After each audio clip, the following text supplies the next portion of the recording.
What's going on, good people? How we doing out there? You know what it is. Let me know if the audio's good. Let me know if the visual's good. Just give me a thumbs up, or just let me know in the comment section. But to start this show off, man, how about them Knicks? How about those Knicks? Right? It's been a long time, man. It's been a long time. Let me know if I'm good. Shout out to everybody that's already in the building. Make sure you hit that like button on the way in. Thank you for the thumbs up, Balluminati. Appreciate you. John David, thank you. Let me know that I'm all good. Isaac said I'm looking bright after new lights. Yeah, listen. Shout out to the Knicks, man. Shout out to the Knicks. Let me turn this light down a little bit. It's a little too bright. I'm a little too light skinned with this light on. And let me get my music right for a second. Let me go ahead and get this going. Bring that down a little bit. But again, how's everybody doing? Happy Saturday to everybody. I know everybody's feeling real good about these Knicks for sure. Eastern Conference playoffs. The Knicks will be hosting an Eastern Conference playoff game. A few of them. I'm excited about that. Some of y'all probably weren't even born the last time the Knicks were in the Eastern Conference championship. It's been a while. I remember when I was a kid. I remember 93, 94. I remember that. Against those same Pacers, I remember that. Good times back then. 93, 94. I remember that. Nah, man, but shout out to everybody that's in the building already, man. Make sure you hit that like button. Let the algorithm know that we in the building. Let the other Giants fans know that we in the building as well. Let me do a quick roll call for the people that got here early. Shout out to Karen Rock. She says, let's get it. My man Harvey Ave says definitely should be a good one trying to sort through the roster.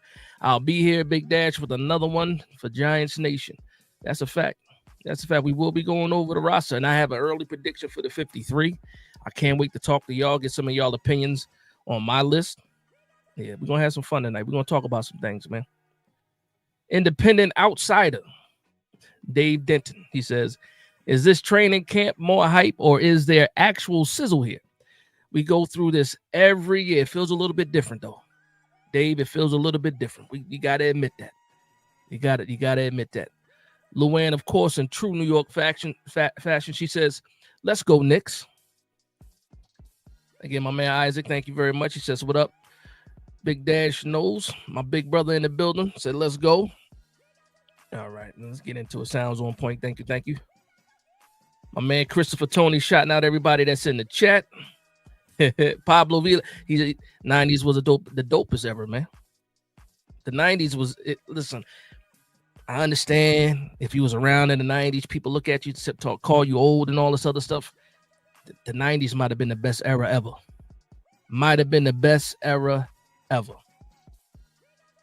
I mean, you had to be there. Shout out to my man Maurice Lewis. Says Plainfield here. Bless up. What's going on? Union County in the building. My man Christopher Tony says Celtics lost. Congratulations, Knicks fans.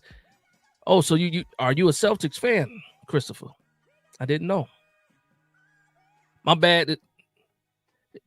My bad. Is it? Pronounce your name for me. Spell it out for me. Is it just Corinne? I said it right, but my bad, man. I never mean to disrespect. But thank you for letting me know. I won't mess that up again. Johnny Lovely in the building. 90s was fire. That's a fact, man. Pablo says you ain't lying. 90s was it, man. Shout out to my big brother Shamari in the building. Had all them subwoofers in the back of his Jeep Cherokee. You could hear him from 2 blocks away when he was coming home. Didn't matter what time of day or night it was. He'd pull up in the driveway, the ground would shake. The house would shake. That's my big brother right there, man. Shout out to Shamari in the building. And that Jeep Cherokee back in the day, the red Jeep. People know about the red Jeep. Yeah, but yeah, we're going to get into this though, man. Because listen, don't get me started on the 90s. This episode will go left. We'll be reminiscing for a whole hour or whatever. So let's just leave that alone for right now. Shout out to my man, huh? He says, yo, what's up, Dash? What's going on, huh? All right. He said 2 miles an hour so everybody sees you. That's what's up. Shout out to my man Clinton Jones in the building. He says, "Hey Dash, how are you doing?" I'm doing pretty good. You know what's crazy? I was running. I was running. I was almost late. You know what I was doing? I was home, but I was almost late. My wife got me one of those pizza ovens that you can put in the backyard and do the pizzas with. That's what I was doing, man. I was throwing it. I was whipping. Last 45 minutes, I was whipping up pizzas for the family. Said I got to stream. I got to get on and talk to these people. My man Money Mike, shout out to Money Mike. He says we need you on the NFC Super Teams Big Dash. They be talking crazy about the Giants. Bad dog don't hold it down for us. Yo, let me tell you something, Money Mike. I watched that, and I feel the same way that you feel. All no disrespect to Bad Dog, but they be especially Brunson. Brunson be stepping all over people, man. Tony, what's his name? Tony T, whatever his name is, the Commanders fan. And Bad Dog just be trying. You know what I mean? But I have thought about that, Money Mike, though. It makes me, but I be in the chat too. I be trying to talk my trash in the chat, but it don't hit the same. Maurice says, Dash, are you going to any home games this year? That's the plan, man. That's the plan. That home opener against the Chiefs, man. Oh my gosh. It's so tempting. Louis T, that's his name. Yeah, Louis T. Axon Brunson. Lord Brunson is his name, the Philly fan. And he be talking buku trash, man. But nah, shout out to Bad Dog, though. Shout out to Bad Dog and all the other Giants content creators out there. It's hard, man. Pause. You know, you get into these groups and you try to talk trash with these other teams, and you really can't too much because we haven't been good enough to talk trash. I remember in 2022 when we had that run. Oh, I was talking the most trash, man. If you didn't know me at the time, I wish you did. I was talking super trash in 2022. I can't wait to talk trash this year because I feel like we're gonna do it. I feel like we're gonna get some get back this year. Sean Smith, right? Yeah, hard to talk ish when you've been this bad. That's a fact. That's a fact. People don't take you seriously, man. We got to win some games. I'll tell you this though. We start off this season 2-0. Commanders and the Cowboys, they're gonna need a leash for me. Because it's gonna be on. It's gonna be on. Let us start off 2-0. Oh my gosh. Put off the leash, man. That's what it's gonna be. My man Hunt says people not gonna talk trash when we run the league next year. I got a special feeling about Dart I haven't had since Eli. Does anyone else feel like we're about to be elite next season? I think the defense has a chance to be one of them ones. I think Dart has a chance to be one of those ones as long as we do it the right way. Since the schedule came out, is so many other people talking about, oh, when are we going to see Jackson Dart? And I keep telling everybody, man. I keep telling everybody, relax on Dart. You're most likely going to see him. You're most likely going to see him this year just because he was a first-round draft pick. The only way you don't see him is if Russ is just balling out. So that's one thing. And guess what? If we don't see him, that means Russ is balling out, and I'm happy still. Shout out to Yuki in the building. Says, what up, Dash? Love your videos and streams. Keep up the good work. Thank you very much. I appreciate you. I appreciate the kind words for sure. Pablo says, the longer Dart holds that clip. Listen, I can't wait, man. You guys saw the rookie premiere. They had him in the jersey. It was him, Scatterbo, Abdul Carter. They look good in them jerseys, man. They look good in those jerseys. And also, Dart looked good in that number 6, man. I ain't going to lie. He looked good in that number 6. He going to have to pay Jamie Gillen for that number, though, if he wants to keep it. Or he got to pay Tay Banks for that number 2. But 6 look good on him. And right now, the Scottish Hammer got that number on lock. Let's see what happens, though. He should just give it up, though, in all honesty. Pause. He said, board better? Oh, board the better. Oh, yeah. My man Crystal says, revenge, retaliation, and get back. We spinning the block. We are spinning the block, man. Make sure y'all guys are tuned in all season. I can't wait, man.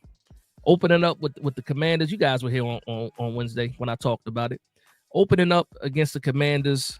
Like, I wanted Dallas this year for sure. But opening up against the Commanders, pause. Yeah. It feels even better. I got to pause that too, man. Pablo said, I'm not feeling. Oh, you're not feeling what? Oh, you're not feeling what?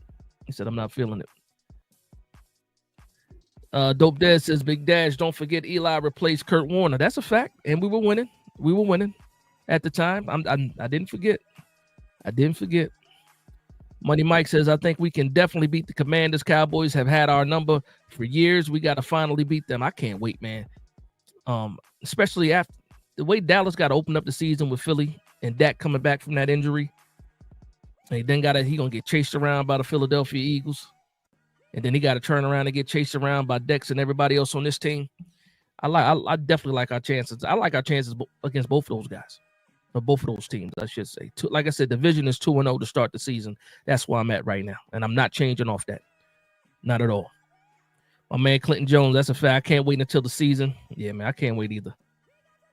My man OKC Donald says, Dash, I'm start to think like, hold on. I'm starting to think like the Eagles and the Cowgirls is my most hated team, but the Eagles damn near at the same class. Listen, I hate the Eagles more than the Dallas Cowboys.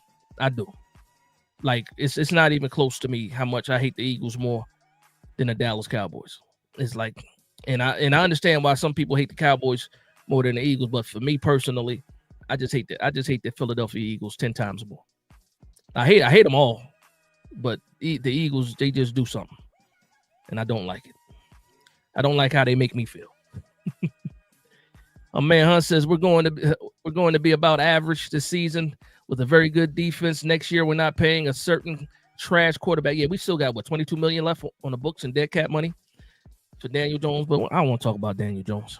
Again, we got enough money right now. Well, after they make these moves with some of these contracts, we'll have enough money to operate for the season, get our rookies paid and all that. And I said it in the previous episode. Most likely, Brian Burns' contract gets touched. Dex probably going to get his contract's going to get touched, and then also maybe they are able to rearrange some things with Bobby Okereke, because I think his hit this year is like $13 million. So maybe they're able to do his magic. Shane can do some magic, and give us some millions back, some operational money. Yeah, but as of we're going to have an average season. What's average in your opinion? Let me know what you think average is. You got us winning what? What's the range? You got us winning 4 to 5 games, 6 to 7 games. Let me know, huh? King Jerusalem, what's going on? Shout out to Jersey in the building. The number 6 is fire. 2-0, that's what's up. Deb always brings up the elephant in the room. Says we need a kicker. Gano gotta go. That's a fact. And those bars right there. Gano gotta go. I'm pretty sure. I know we got the international guy here, McAtemi. I don't know how much confidence I have with him. I don't know how much confidence they have in him. The team, Shane, the coaches. But once the OTAs start and mini camps start, they probably bring somebody else in here as well, especially another kicker. And maybe even another punter. We'll see what happens. You don't want these guys doing all this kicking in the off season. And through training camp, you need fresh legs, especially for Gano. And the way I'm feeling about Gano, too, you can save about $4 million with Gano. I don't know, man. You might be right. Gano might have to go. I don't want to talk about another man's livelihood, though. Luann says, Giants start the season 4-0. I wish. From your mouth to God's ears. Philly is the biggest rivalry. Philly, I can't stand Philly. Shout out for Born for Sports in the building. If you're a New York Giants fan, please subscribe to Born for Sports. More importantly, if you're a New York fan, all the teams in New York City, whether it's the Knicks, the Giants, we don't talk about the Jets. The Rangers, Islanders. I don't know when it comes to hockey, I don't know Born for Sports. But make sure you check out Born for Sports. Make sure you subscribe to his channel. And I saw your video last night after the win. Yeah. Knicks. I can't wait for this, man. I can't wait. And it's the Pacers, too.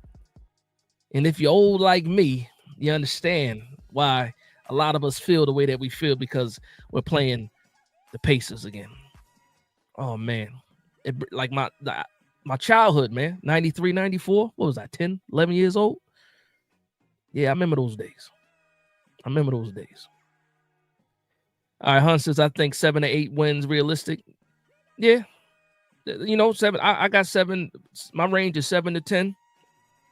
I think our floor should be 7 for sure. Especially with the roster changes, same system, new quarterbacks, but better quarterbacks. We should get into it, and we're gonna get into this roster in a second, man. Once we get all these introductions and comments out of the way. Shout out to my man Mark Thompson, says I'm here for it tonight. Shout out to you, Mark. Hopefully everything is going well for you out there in the islands. Dope Dad says week 9 is when the Dart Watch starts. Week 9. Yeah, I can see that. If things don't go well, sure. My man Byron Arnold says Harlem. Said Dash Harlem in the building. Go New York, go New York, go Knicks in 7. Let's go. Giant Topic, what's going on? Giant Topic says, "What's up, Dash? We need a kicker, another one. Cut Gano and give Dart number 9 if he wants it. And I like some depth at wide receiver. I don't think they'll trade for anyone, but I think someone like Wells gets promoted. We're going to talk about it. This is a roster show. I don't know if y'all read the title. This is a roster show. We're going to talk about the roster. I got a way too early 53-man roster prediction, and we're going to get into it in a second. Russ has got the cook. That's a fact. This is a big season for Devin Singletary. I don't think anybody thinking about Devin Singletary right now, little bulldozer. Is running back by committee for sure. He got some guaranteed money, or he might be on the bubble as well. But you know what? I'm comfortable with Devin Singletary for sure. I think I'm gonna get in the roster. I don't want to give too much away right now. But yeah, we're gonna talk about it. We're gonna talk about some of these guys, man. We're gonna get into it. Matter of fact, we might as well get into it now. Mark Thompson said, "You ain't old, Dash. Come on." Yeah, listen, man. I understand. In the grand scheme of things, I'm not old. But when my son told me, when he says the 1900s, they were born in the 1900s, it kind of makes you feel old. The 1900s kind of makes me feel old, man. It kind of makes me feel old, man. Hey, Dave, you didn't miss anything yet. It says, "Just jumping in, Dash. I'm sticking with 9 to 10 wins. High. It is open." I wore that hat yesterday. I had that hat on last night. My man Isaac Moore says, "Paces, spaces, erasers, Knicks in 5. That's what I'm talking about. Now Luann calling me a young pup. Yeah. 93, 94, yeah. Big Dash, Reggie Miller broke the hearts of Knicks fans. We ain't gonna do that. Reggie, the ghost of Reggie Miller. Nah, we ain't gonna talk about that. But not in all honesty, as a kid watching the 90s era of basketball, just getting into basketball myself at that time, it was different, man. It was different. It was always you figure what at that time Jordan was gone. Yeah, did his hiatus and stuff like that. So it was like seeing the way that the Knicks played ball, John Starks, the physical play, Oakley, Ewing, of course, Derek Harper, and Derek Harper, man, that's a name. Good Lord. We ain't going to do that, though. Again, shout out to everybody in the building. We got 80 in here. Make sure you hit that like button. Let the algorithm know, because it's already working. Because more and more Giants fans are popping in, coming through. 1964. You ain't have to tell us your age, brother. You ain't have to tell us. You just, what's crazy, Mark? You only 5 years older than Jay-Z. That's it. You're only 5 years older than Hove. That's it. My man John May said, "Tough to see the only game we're favored is versus Saints." I don't care, John May. No, shout out to you. I'm not saying that I don't care that you said that. I'm saying I don't care what anybody says about us being favored or not. I don't care. Once we kick the door down, FedEx Field, once we kick that door in on week 1, yeah, people going to have to tear all those papers up. Vegas, too. They're going to do Vegas, too. We're going to kick the door down in FedEx, man. It's going to be ugly for them. Very, very ugly for them. We got some get back. We got some respect to earn. It is what it is. Shout out to my man Tim in the building. He says, "Should the Giants trade Nunez, Roches, and what's the market for Roches, man? Nacho, what's his market? 26, 27 for yeah, now you bugging. First rounders, yeah, right. Not for Nacho. You bugging, Tim. Anthony Mason. Remember Anthony Mason used to carve like the words into his head, not carve into his haircuts. Anthony Mason was tough too. He had the biggest shoulders in the world. It's a monster out there. And then he would streaky with the jump shot. His shot was perfect too. His shoulders be, yeah, man, whatever. Shout out to, well, Anthony Mason died too. Then rest in peace, Anthony Mason. Shout out to the 90s, man. Lil Bulldozer says, I was born in 98. Does that even count for it? It does. The 1900s. The 1900s. Nah, man. It's all right, man. You know what it is. You know what it is. Nachos are fire. All right, so yeah, we're going to get into this, man. We're going to get into this 53-man roster prediction. I'm going to start with the quarterbacks. I'm going to throw this up really quickly. I got us keeping 3 quarterbacks. And let me make myself smaller. I got us with three quarterbacks. No surprises. No surprises at all. Russell Wilson, Jameis Winston, Jackson Dart. That's the 3. Any objections? Anybody thinking we're going to sneak Tommy DeVito on the roster and keep 4 quarterbacks? Anybody thinking that? I don't think so, right? B. Will says Washington is a big game to set the tone. That's a fact. It's all about setting the tone early. No objections, right, with the 3 quarterbacks? Okay, let's talk about these. Let's talk about these quarterbacks for a second. All right. What are your expectations for Russell Wilson?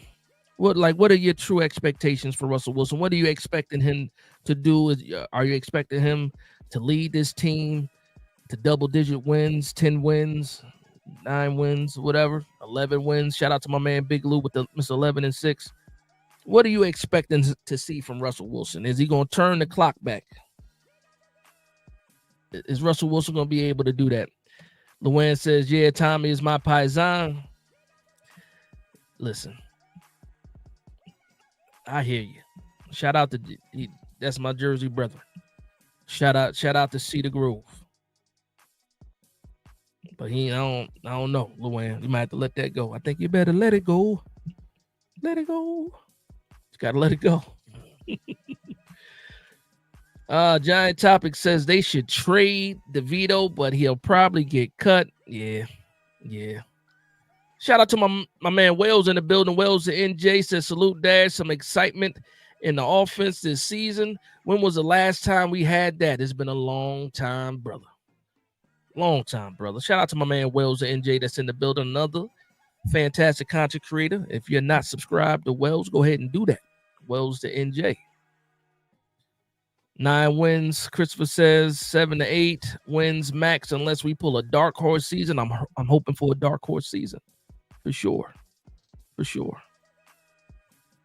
said, Independent says Russell needs to mentor the kid and hold the line. We have to win the division games before I take any of it seriously. You got to definitely win in the division. What's going on, John Silver? Definitely got to win in the division. That's how you build your team. You build your team to compete within the division. That's how you do it. Shout out to my man Christopher Tony in the building. Says born in Paterson, New Jersey. Shout out to Paterson. John Silver says shout out to UHS. Yeah, shout out to UHS, Union High School. That's why I went to school for sure. Shout out to John Silver. My man Joseph Wilcox says, hey, Dash, a little late, but I'm here. You didn't miss anything yet. We just got through the introduction. Pretty long introduction. We're 25 minutes in right now, and we're talking about the roster today. We're going to review the roster. I'm doing my way too early 53-man roster prediction. You see, we're talking about the quarterbacks right now. So Russell Wilson, like I said, a lot of people said he's going to hold the fort, and be that bridge quarterback for Jackson Dart is what I'm getting from the room right now. That's what his goal is to be the mentor. I'm gonna push back against that a little bit because again, Russ is older, but he ain't in the grave yet. 36 years old. He's not who he used to be, but he's definitely good enough to help the Giants win some games. I'll say that. He knows he's not the future of the New York Giants. Jameis Winston knows he's not the future of the New York Giants. But while they're here, let's enjoy the run, and hopefully we can go on a run. But Russell Wilson is probably one of the best people that you can get in the quarterback room to help mentor a younger quarterback, and the same thing goes for Jameis Winston. Jackson Dart lucked out. He has two guys in front of him right now, Pauls, that are probably the best people to have for a young quarterback. Pretty much. You got guys that like to see their teammates succeed. You have guys that are motivators. You have guys that are leaders of men. And I'm telling you, it's a great room and a great situation for Jackson Dart. And it will be even greater, or better, I should say, if Russell Wilson is successful. And it allows for Kafka and Tierney and Brian Dable to help mold Jackson Dart to get him right. And when I say that, you know what? Maybe Tommy DeVito makes it to the practice squad. Somebody else was talking about this. I watched so many Giants shows, and I thought it was a good point for people to bring up.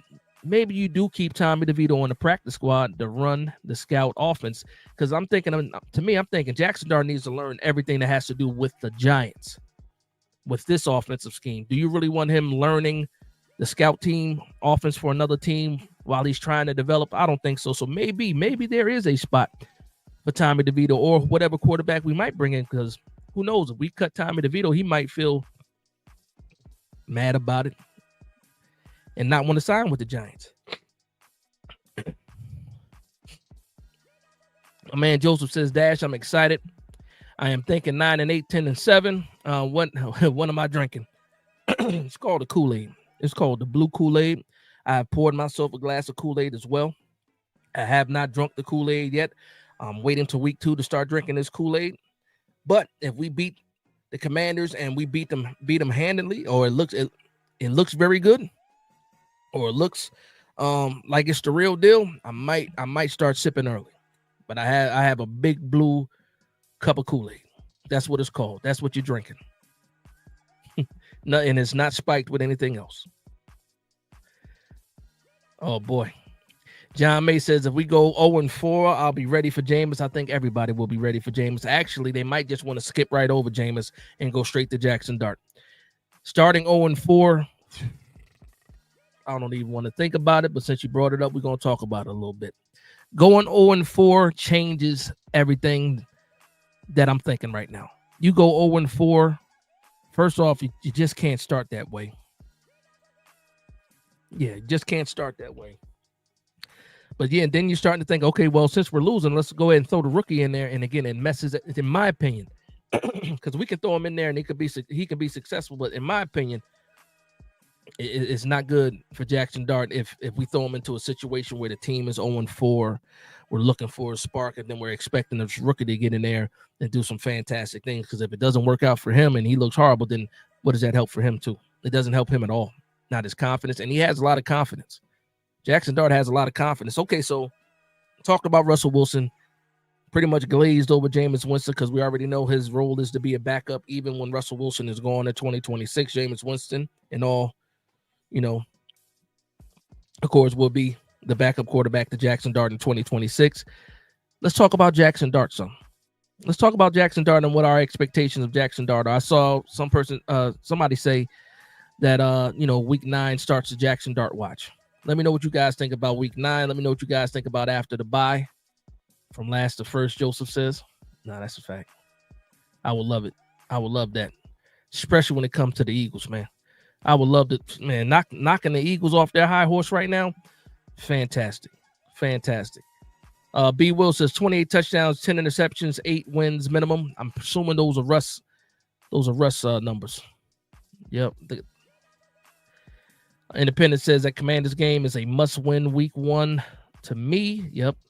At no point last year did the Commanders dominate. They did not. You're absolutely right. Yeah, and if we had a kicker, we win that game. What did they have? 7? They had 7 field goals that game, right? We had 3 touchdowns. Just couldn't make a field goal to save our lives, right? or an extra point, I should say, to save our lives.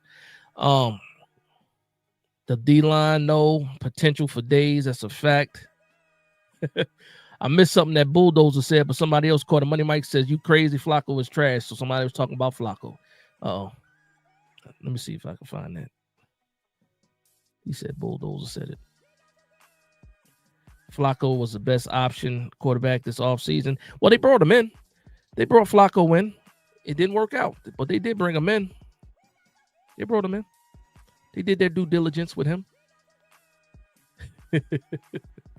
Independent says, if we go 0-4, who we trading? Yeah, if we go 0-4, they opening up the floodgates for the trade deadline. Tibbs is probably gone.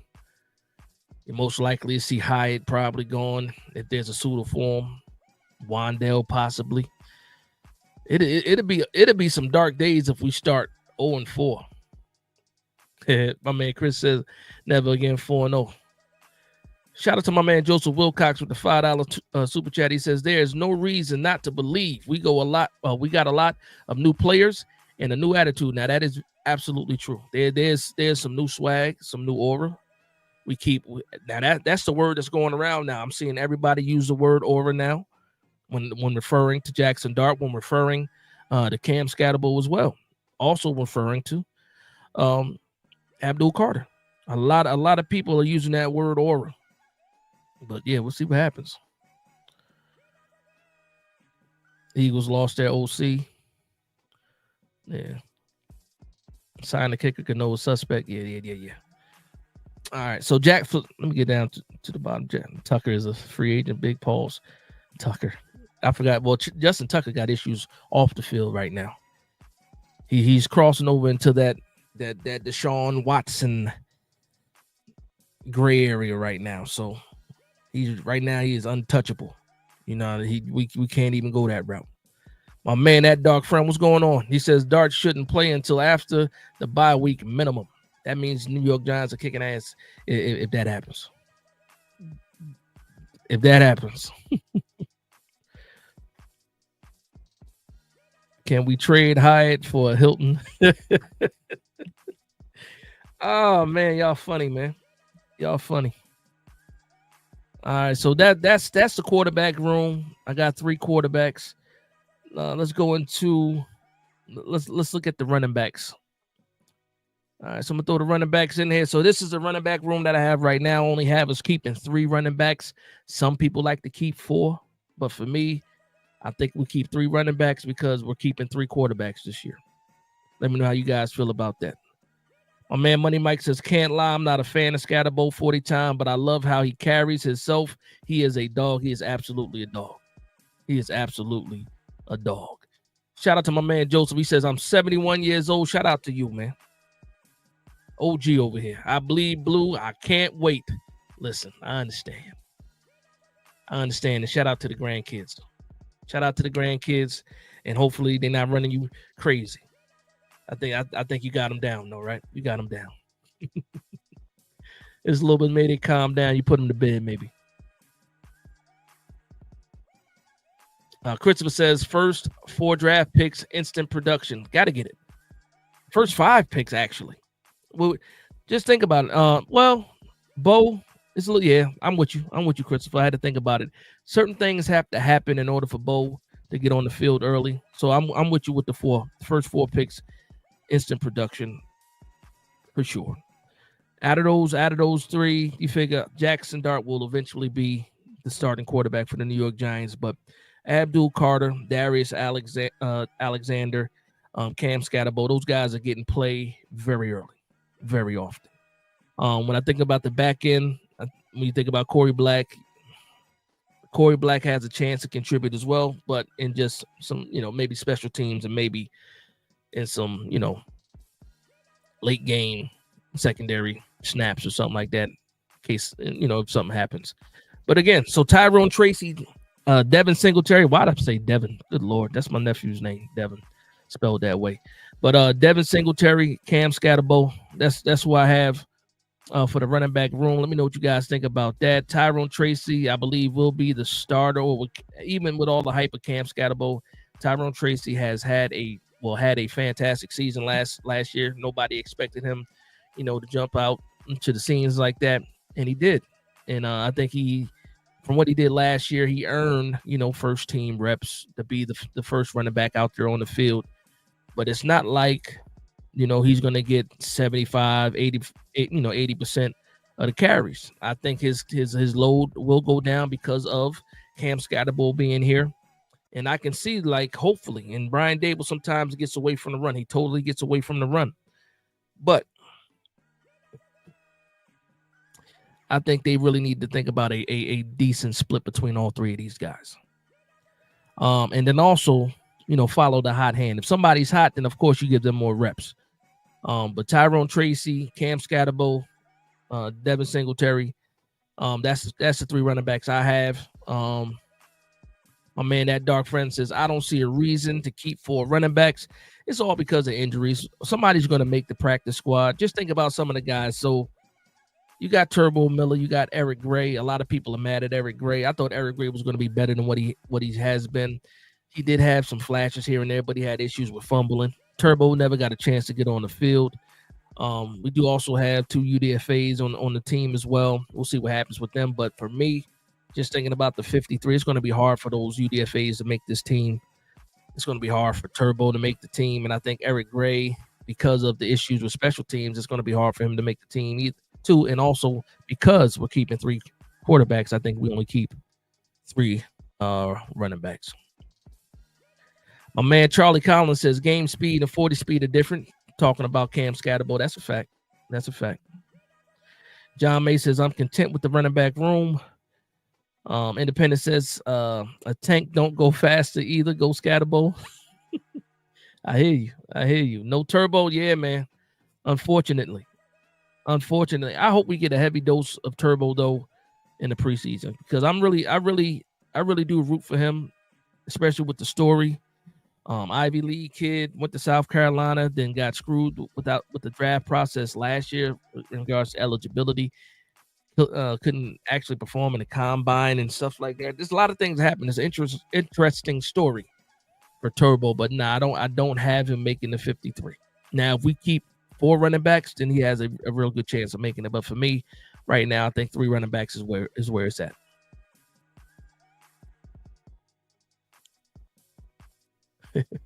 Independent says that D man Shane finally gets it. Yeah, now the defense is stacked right now on paper for sure. And I can't wait to stop saying on paper. Because every time I have to catch myself, oh, this defense is going to be good. The defense is good on paper. I can't wait to stop saying on paper. I can't wait to get to this season. I wish I could hit the fast forward button. I wish I really could. Giant Topic says Abdul Carter, let alone this defense, will be must-watch versus Washington week 1. This is a tone-setter game for the season. I wish it would have been a Sunday night game or Monday night game, though, for real. We got the 1 o'clock slot. They're going to bury it. It is what it is, though. I'm not mad. I am mad about it. Scat is slower than McCaffrey. Man, listen, Brandon Jacobs wasn't that fast neither. I mean, he can get up for his size and stuff like that, but we saw Cam Scatterbo run. He plenty fast enough. I don't expect him to break a 70-yard or anything like that. I mean, it ain't too many running backs breaking 70-yarders anyway. But he can break off a 30, 40-yarder, no doubt. I'll take it. Plus, I need that physicality. And just think about the energy that Scatterbo brings.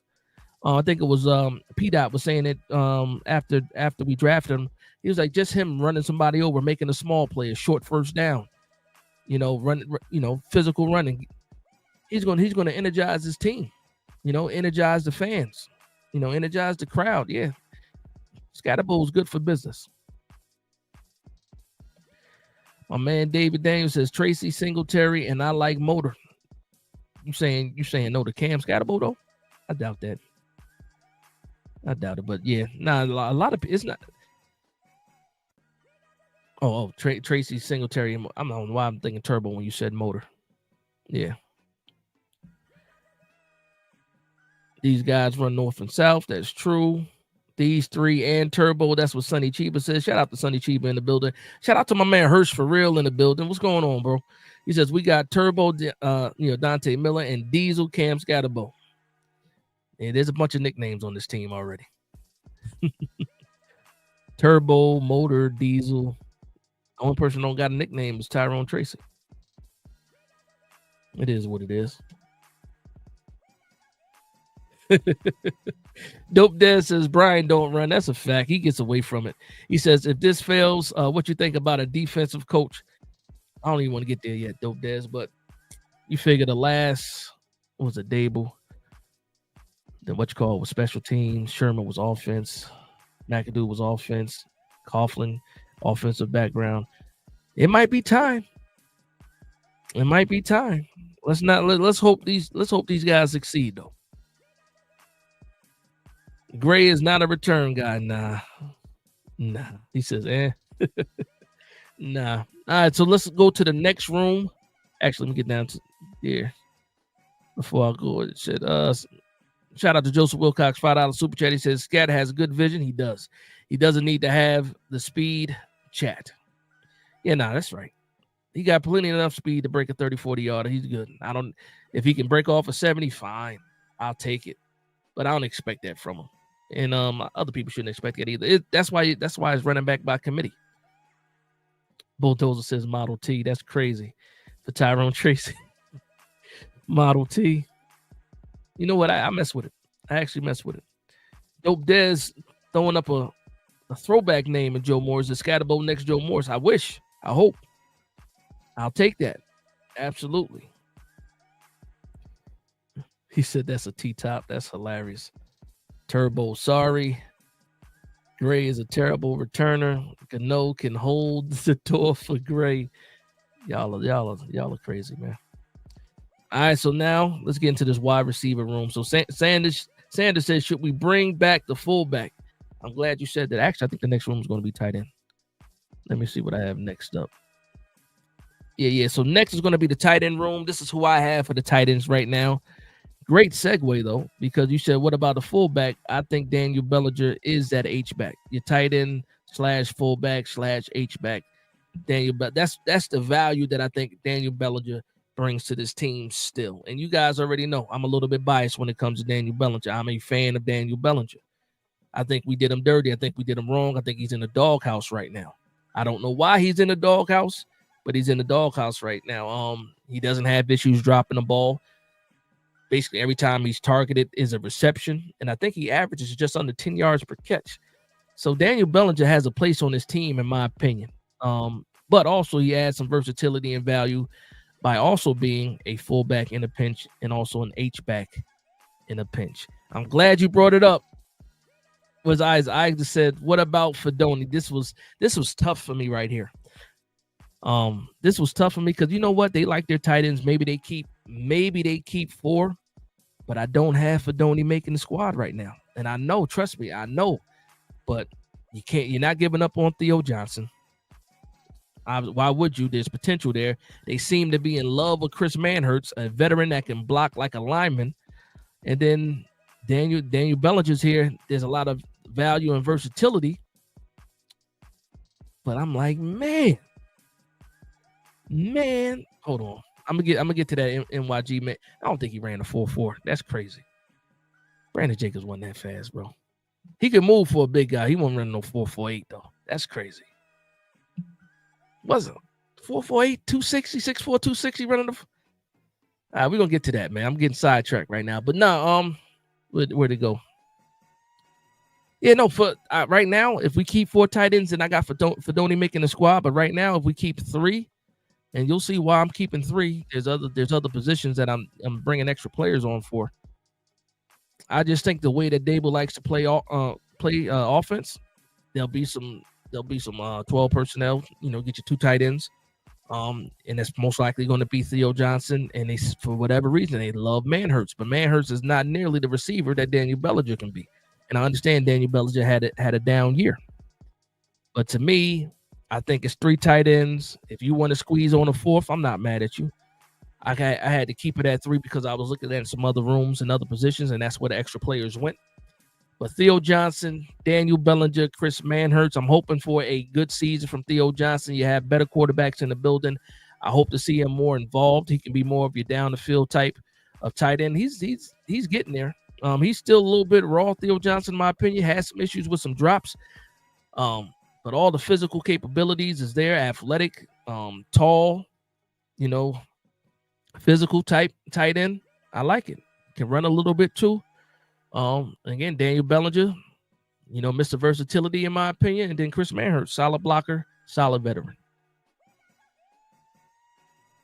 My man John May says, I think Theo makes a big jump this year. I think so too, man. I'm hoping so.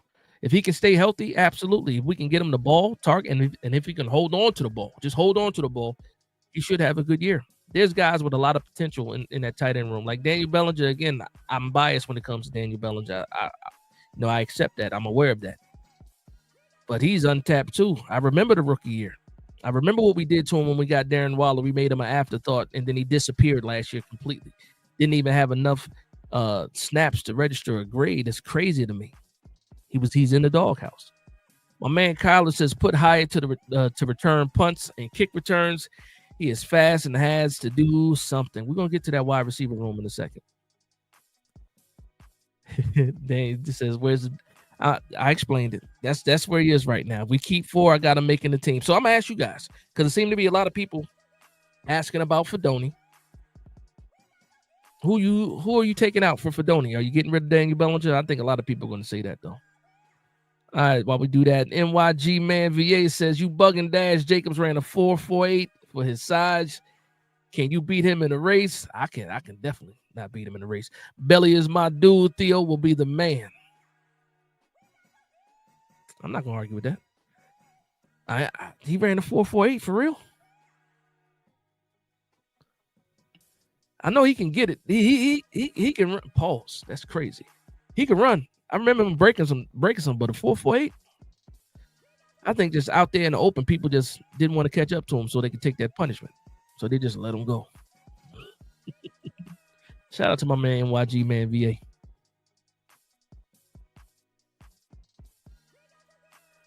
By Victor Castro says, by better, I mean faster and stronger.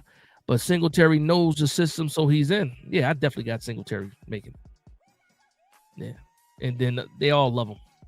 It is what it is. Mark Thompson says, keep 4 tight ends. Lamont Lewis telling me, yes, he ran a 4.48. Victor Castro says, Brandon ran a 4.65. I got to check the Carfax, I guess. Dope Dad says, we have to remember Dable is stuck in Buffalo. What they did, we did, except when they realized they weren't running enough. True. And you saw how good, how much better Buffalo got when they actually started running the ball. They did their thing. Money Mike says, no way Jacobs ran a 4.4. He ran a 4.56. Okay. I mean, listen, he was moving, man. Nobody's going to say Jacobs was slow. He wasn't slow. Shout out to my man Joe Tadal. He says, what's up, Dash? Union County in the building. What's up with Dosage? You tell me what's up with Dosage. It's a crowded room right now. He's going to have to ball out in OTAs, minicamp, preseason to make this squad, man. The only listen, the one thing with Daniel Bellinger is the money. You can save a lot of money by cutting Daniel Bellinger. Not a lot of money. I think it was like $3 million. But I just think he's too. I was watching. Who was I watching? I was watching Bobby Skinner. And he was talking about Daniel Bellinger. And I kind of agree with the point that he was making. Listen, you don't have to sell me on Daniel Bellinger. I'm already biased when it comes to Daniel Bellinger. And I think Bobby Skinner is also biased when it comes to Daniel Bellinger. But he made a great point when he talked about the versatility of Daniel Bellinger being also fullback and a H-back. And there's just too much value, but the money still is the money. And we are tight right now. Until we move these contracts around or rearrange some of these contracts, make some money, he might be on the bubble. Then you might see room for Fidone if we only keep 3 and cut Bellinger, and then possibly Dosage if we keep 4. But I don't think Dosage has done enough yet to make this team. And I like Dosage coming out of college too. A lot. They said they're getting rid of Chris Manhurts. Manhurts is the man out. He blocks too well. He's too good of a blocker. You know what's crazy? I expect the tackles to be better, especially with Andrew Thomas being healthy. So maybe it makes Manhurts, on the outside looking in. I don't know. Maybe he's expendable. Cut can no keep Fedoni. We need a kicker though. We need a kicker. Save money too. Yeah. Come on, bro. I love Big Belly. It's crazy.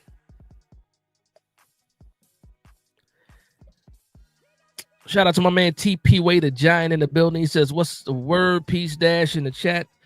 Y'all already know what it is, man. When the Giants content creator enters the chat, we show love. Shout out to my man TP Way, the Giant. He's been on a roll, videos after videos, consistency through the roof. If you're not subscribed to TP Way, the Giant, make sure you go ahead and do that. Also, is it every Sunday? Because I know you do the NFC East show that you do with the guys from Dallas and Washington, and who was it? Who wasn't there last week? The Philly guy. Philly was there. Commanders was there last week. The Dallas guy was missing last week, so we got it. They already missing. They don't want the smoke. Dallas don't want the smoke already. They not showing up for the shows, TP. They already know what's going on, man. I mean, Isaac, we're talking about dosage, on Denver. Yeah. He did have he was there when Russ that first year, yeah. Yep. Kyla says, let's get a plane and have it say Belly or we riot. Shout out to my man A-Trax in the building as well, just saying what's up to the people. All right, so that's my room for the tight end. So already quarterback was 3, running back was 3, tight end was 3. Next, we're going to the wide receiver room. Let's see what happens here. Let's go to the wide receiver room. I got the Giants keeping 6 wide receivers right now. 6 wide receivers. And as much as I tried to figure out what I want to do with Felton or Wells, I'm going to let you guys decide on that. Wells has a little bit more versatility. Felton is a deep threat, taller wide receiver. But let's talk about the wide receiver room right now. Again, make sure you hit that like button on the way in, or just go ahead and exit the chat, hit that like button, and jump right back in the chat. But I got us keeping 6 wide receivers. Again, I thought about keeping 7. I said no, because are we really going to get 7 wide receivers on the field? I don't think so. I know Gabe Davis. When I made this list, I wasn't even thinking about Gabe Davis yet. But and Gabe Davis is hurt, so he might start on the PUP. We'll see what happens. But I got Malik Neighbors, no surprise. Darius Slayton, Wan'Dale Robinson, Jalen Hyatt. You know, they're nice. But what he does, he seems to have a good offseason, good minicamp, good OTAs. He seems to shine. But when we get to the season, it is what it is. Amir Smith-Marset is the returner. I think he has earned the spot just for special team purposes. And then I got Daquan Felton and Juice Wells as 2 options for the wide receiver room. So let me know what you guys think. I already said Craig. Craig said Gabe Davis. Gabe Davis. John Mace says, I already know Russ and Slayton have a cornball connection. Come on, bro. David Daniels says the list with Felton, 6'2", ran a 4.240, 4.340. Side Guy Bros says Hyatt is a waste until further notice. They're not using him. Another guy that's in the doghouse. I don't think Hyatt actually returned kicks. I'm trying to think now if he actually even returned kicks. I don't know. Usually your returner, you need them to have a little more wiggle, a little more juke to them. I don't think we officially signed Gabe Davis either. I see what you said, right? They said hold up Gabe Davis on the team. No, I don't think we officially, but they're acting like it is. They're acting like it's a done deal. I saw some clip saying that he went back to Buffalo, but he's hurt right now. He can't even get on the field right now. What happened to Bryce Ford Wheaton? You tell me what happened to Bryce Ford Wheaton. He blocked the field goal, ran it back for a touch. Well, he had the scoop and score. But other than that, he hasn't really done it too much. He's a gunner, but we picked up Corey Black, who's also a guy that can be a gunner for real. See a lot of people looking for BFW. Be it wouldn't. Like I'm really asking everybody, right? When it comes to Bryce Ford Wheaton, right? First year injury, second year, he had one highlight game in that Seattle game, blocked it, got the touchdown off the block field goal. But outside of that, has he even got a chance to get on the field with the offense? He really hasn't. So for the people out there that want BFW, Bryce Ford Wheaton on the squad, who you taking off? Again, I think Amir Smith-Marset makes it because, that's your return, man. So are you taking off Hyatt? Are you taking off Felton or Wales? Are you keeping a seventh wide receiver? Let me know what you guys are thinking, man. David Daniels says Davis will bump Felton or Wells. I agree with that 100%. Once he's actually on the team, or once he's actually active and on the roster, I think that's very, very possible. Stacy says I'd rather see Neighbors in the slot over Robinson. Yeah, there's definitely some versatility that needs to happen, or some changes that need to be made. I think Wan'Dale Robinson should be more of a gadget guy, not your primary slot. I think you should move Neighbors around even more. Neighbors is absolutely dangerous from the slot. He's dangerous. He's just dangerous, anywhere he lines up. But a lot of the people that watch college ball, that watch him at LSU, we know how deadly he was coming out of the slot. When you can't get a jam on him, it's not even fair. But they love Wan'Dale Robinson. And I will say this about Wan'Dale Robinson: we haven't seen the best of Wan'Dale Robinson. He's not catching the ball in stride. He's not taking getting opportunities to get yap with the ball placement and stuff like that. So we haven't seen the best of Wan'Dale Robinson either. But Dable loves him. Shane loves him. I think they're going to give him a chance to play this year. Not just play this year, but actually see if they could be a little bit more versatile with Wan'Dale Robinson. Before we picked up Cam Scatterbo, why wouldn't Wan'Dale Robinson come out the backfield more? Now that you got Cam Scatterbo, you have a real running back by committee room, I should say. The roles for Wan'Dale Robinson, to me, in my opinion, become slimmer because, to your point, Neighbors in the slot will be fantastic. Shout out to my man Joseph Wilcox, $5 super chat. He says, I think Russ likes to throw those curling routes and shorter routes. I think he will get Hyatt involved, especially deep. That's the one thing that people are forgetting when it comes to Hyatt. We know what his skill set is. We're mad because we're not seeing the production out of him. We're mad because he's not making these wild plays, the explosive plays and stuff like that. But to your point, Joseph, yes, Hyatt is good for what Russ likes to do. Russ will throw that moon ball for sure. He will throw. He does like some of those curling routes as well, but even like the deep drags. Hyatt can run those type of routes. Deep slants, stuff like that. He can run those type of routes, and if he gets behind the safeties, if you got a quarterback that's not afraid to pull the trigger and can actually get the ball out there, like throw it in front of Hyatt, not behind him where you got to wait for it and slow down and people can catch him, stuff like that. Hyatt could cook, man, with Russell Wilson. We'll see what happens. Hyatt could cook with Jackson Dart, in all honesty, because Jackson Dart can put the ball where it needs to be, too. Shout out to my man Darnell. Big Money said, what's up, Big Dash? How about them Knicks? Let's go, Knicks. That's a fact, man. I talked about it earlier, man. We reminisced for a little bit. We talked about those 90s growing up with 93, 94 Knicks. Those series with the Pacers. And what it felt like back then. I can't wait for this, man. Little Bulldozer says, you're not high on Humphrey. I don't think anybody's high on Humphrey. He got waived and brought back. He probably going to get waived again. Little Jordan Humphreys, guy 6'4", named Little. I know it's a joke, but I'm just saying. I don't know, man. You know what? I'm going to flip it a little bit because just think about it. I put up these six wide receivers, right? And people are bringing up other names. When is the last time that you thought about the wide receiver room for the Giants and having some depth and saying, oh, man, this guy won't make the team, or this guy has a chance of not making the team? What about this guy? We're finally building this team up the right way to the point where a guy doesn't make the team. We're like, well, what's going on? And then when you're looking at the guys that didn't make the team, you really got to struggle with yourself. Okay, how can I get the guy that I like so much on this roster? And trust me, I thought about Humphreys. I thought about what's the guy from Notre Dame? Collins. I thought about Collins. And again, there's a lot of time. There's a lot of time before the season starts. Guys can get hurt. Guys can show off.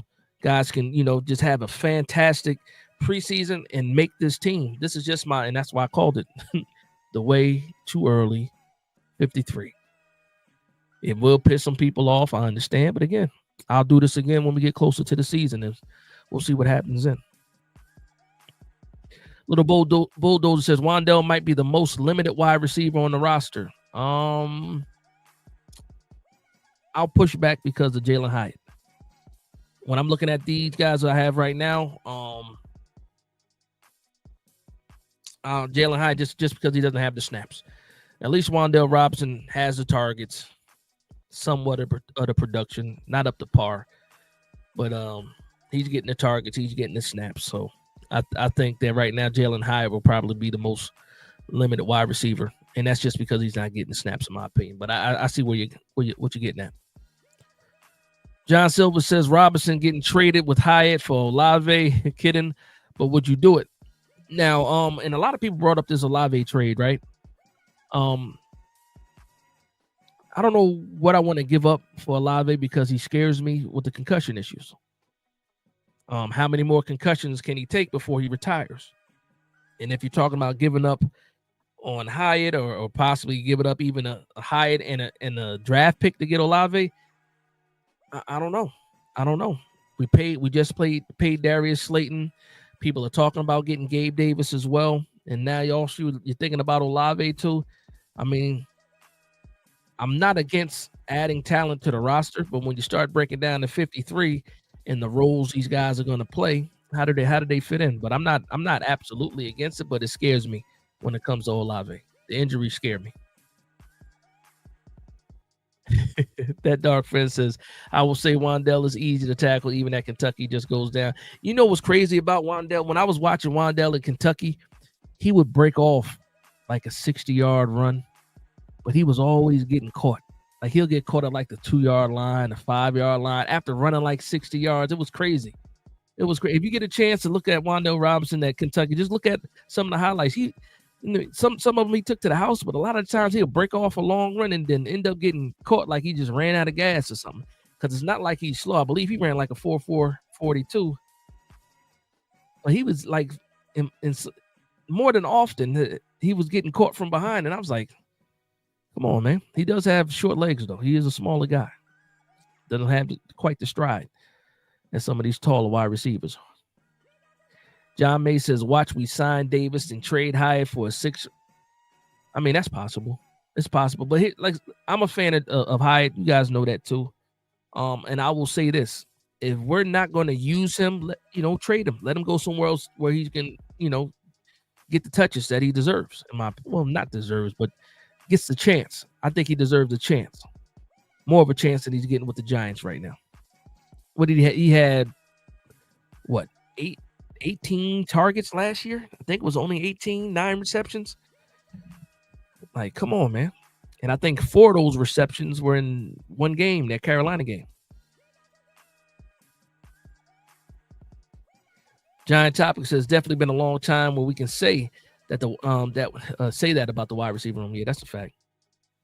Oh man, Let's Be Giants. What's going on? He says, what's up, Dash? What's up, Giants family? Shout out to Let's Be Giants. Let's be great too. Let's be Giants and let's be great. Side Guy Bride says Wells is an Ole Miss wide receiver. That's a fact. Yep, he was at South Carolina the year before. Yep. He is familiar with Jackson Dart. And he's versatile too. He's not a burner, but he's good. He give you some versatility as far as the wide receiver goes. That's why I left both of those names up there. I left Felton and I left Wells there because you know what? Like I couldn't pick. I couldn't pick. All right, so next we're gonna get into this into this offensive line. Let me get some more of these comments though.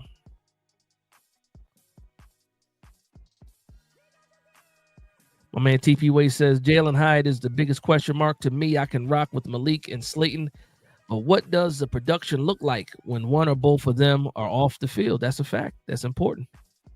We need somebody else to step in. The one thing I always say when it comes to Hyatt is I think about Jameson Williams for the Detroit Lions.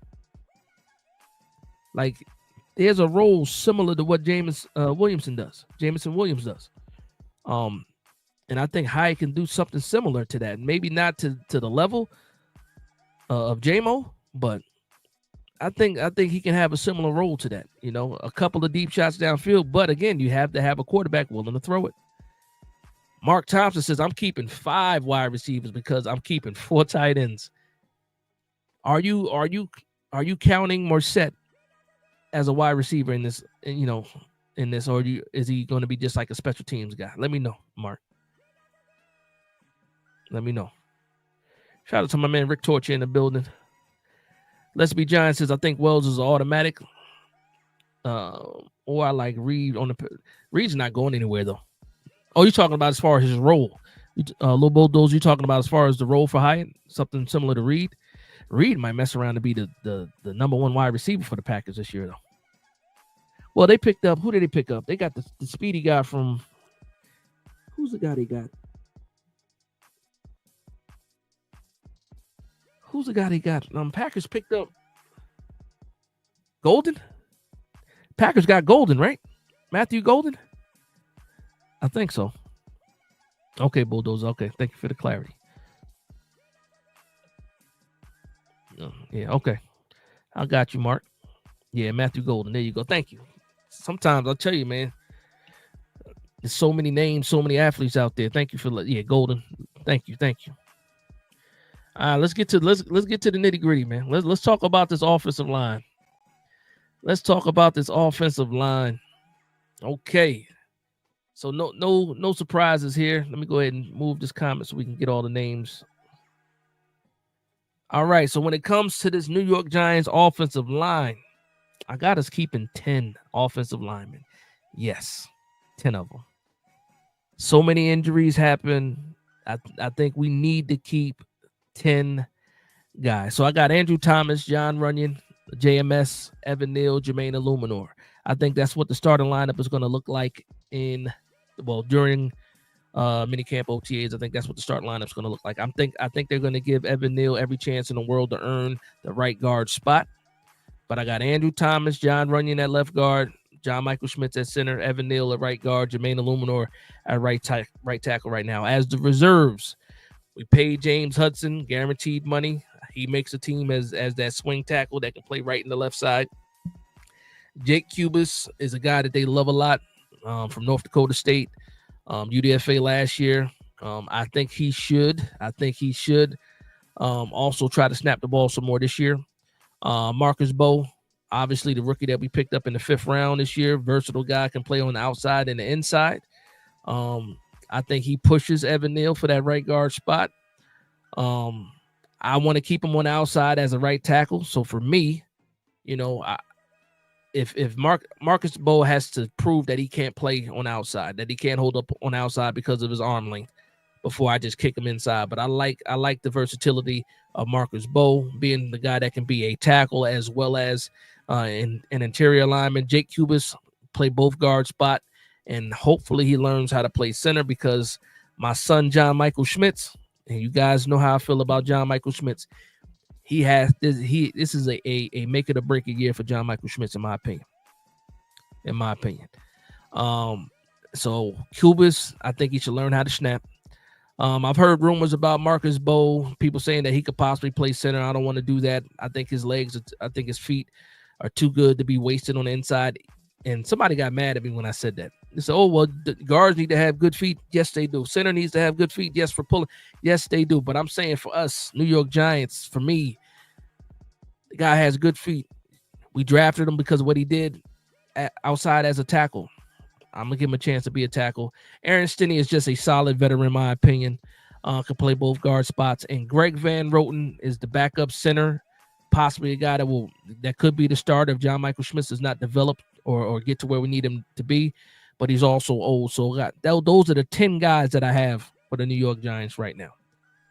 Officially, there's only one center I have on making my 53.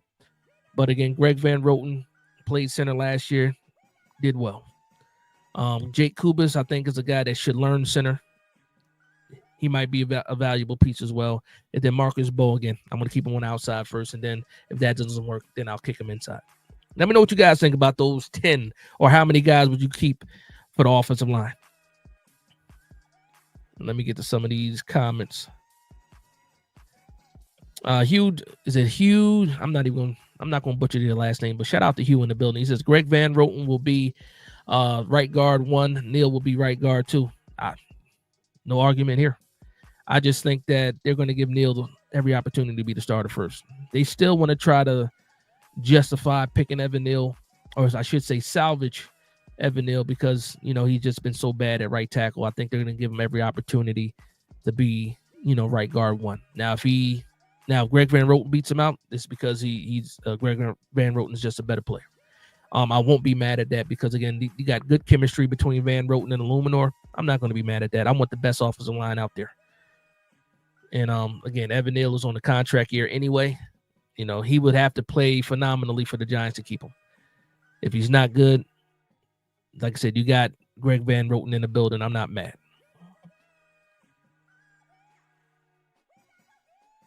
Side Guy Brad says, any O-line name I see looks fine. Just stay healthy. That's the most important thing, is staying healthy, for sure.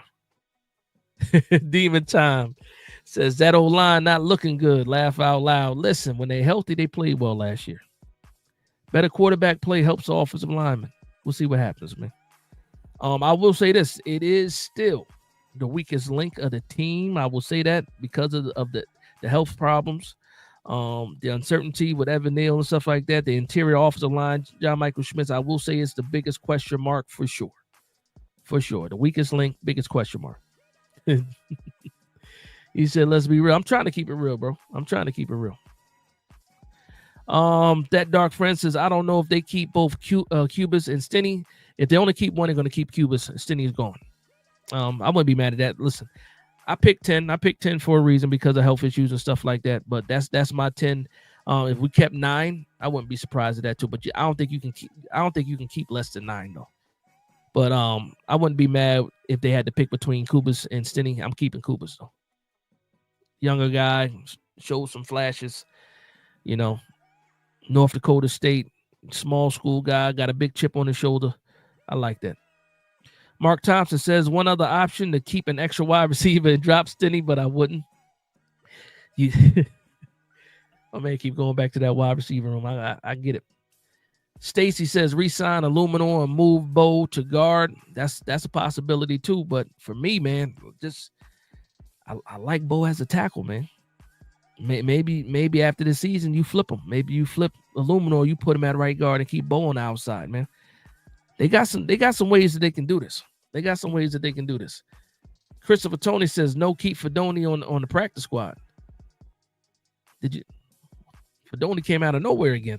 Now we talk about I think Fedoni can make the practice squad. I think he can make it through waivers and sign to the practice squad. But again, a lot of people want to keep him. Well, he's I get what you're saying. You're responding to Mark. I got you. You're responding to Mark. Yeah, I know that. He said Giants normally keep 8 offensive linemen. Kubas and Stinnie are gone. I don't think they can survive with 8. We've done this a lot. We keep 8, and then we end up going to people's practice squads to try to snatch players off their practice squad. 8 is too low for me, man. 8 is too low for me. For me, I want 10. I'm good with 9, but 8 is too low for me right now, brother. 8 is just too low for me, because once one person goes down, and then you only got 2 reserves, and it becomes sticky after that. Now, I need at least 9 offensive linemen, especially with our history. We don't got the best history when it comes to keeping offensive linemen healthy. John Michael Schmitz got neck and shoulder issues. Evan Neal is Evan Neal. Runyon, season cut short last year. It's Andrew Thomas is Andrew Thomas. Let's keep 9. Let's go ahead and keep 9. Let's Be Giants says, I think if JMS struggles, Greg Van Roten slides to center. I agree with that. And I think Evan Neal goes to guard. And if he also struggles, here comes Marcus Bow. I'm with that 100%. That's where I'm at. My man Hugh says center is also a leadership high IQ position to call for protection if needed to. JMS has not stepped up, and he's just a role guy at best. I will say this, man. Just think about it. You got JMS struggling calling out the protection, and then you got Daniel Jones behind him struggling calling out the protection. It was it was bad.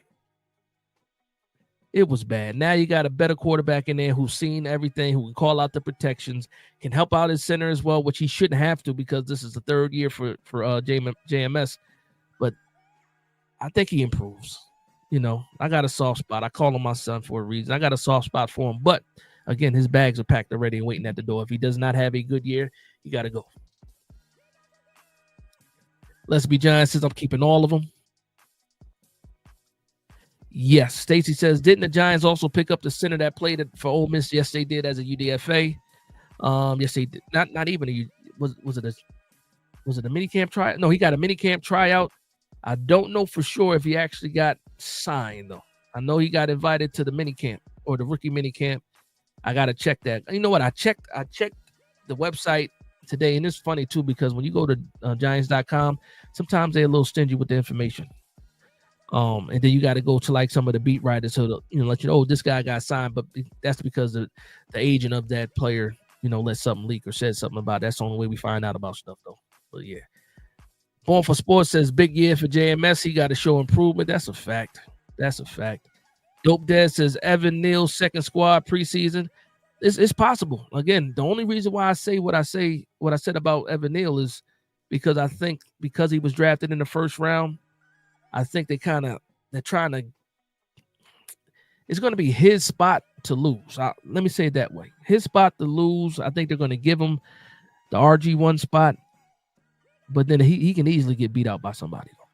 But I think they start him out. I think when we get into OTAs, I think we're going to see Evan Neal, or the reports that Evan Neal is playing right guard or playing one of the guard spots, I should say.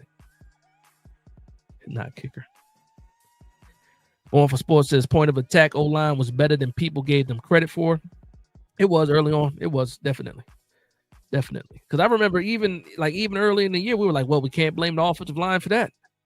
We can't blame the offensive line for this. I remember that early in the season. It was like, oh, Brasillo got this offensive line playing well. And then, it all fell down. Mark Thompson says, here is a fly in the ointment. Bo at right tackle with the Luminor at right guard or flip. Yeah, I can see that too. Again, 5th round pick. I think he was a steal. A lot of people had a 2nd, 3rd round grade on Bo. We got him in the 5th round. They might feel the same way as you. I wouldn't be mad at that either. But I'm with the whole re-signing the Luminor. Go ahead and get him extended. And the funny thing is, we offered him a 3-year contract when we first wanted to sign him. He opted for the 2-year contract. He said, no, I don't want 3 years. I want the 2 year because he's trying to get paid again. But I think if Illuminor plays well, I think that's probably be one of the names that they extend early on. John May says, I want a high-level center. I do, too. I thought he was a high-level center coming out of college, too, man. That's the crazy part about it. And also, man, it's about scheme, too, man. Zone blocking scheme, gaps. Like, we got to figure out what these guys do best too, man, to try to help these guys out. But no excuses. He got to play better. John May says Evan Neal's run grade is real. It is. That's why I think they're going to give him all those chances too. They saw that. It's funny too because I think he was graded or he was ranked like when it came to pass blocking. His grade was like 60 something. But then his run blocking grade was in like the 80s. It's crazy, just the difference. But that's why people have that, feeling that he could be good if they kick him inside. Shout out to my man NYG Man VA. He says, Dash, how is it that they didn't bring in a rookie kicker? 100%. We're trying to be going for it on fourth again, or bringing in bums. Listen, my solution for it. My solution is, whoever the best kicker is in the UFL, go ahead and bring that guy in and put him in the competition with Graham Gano.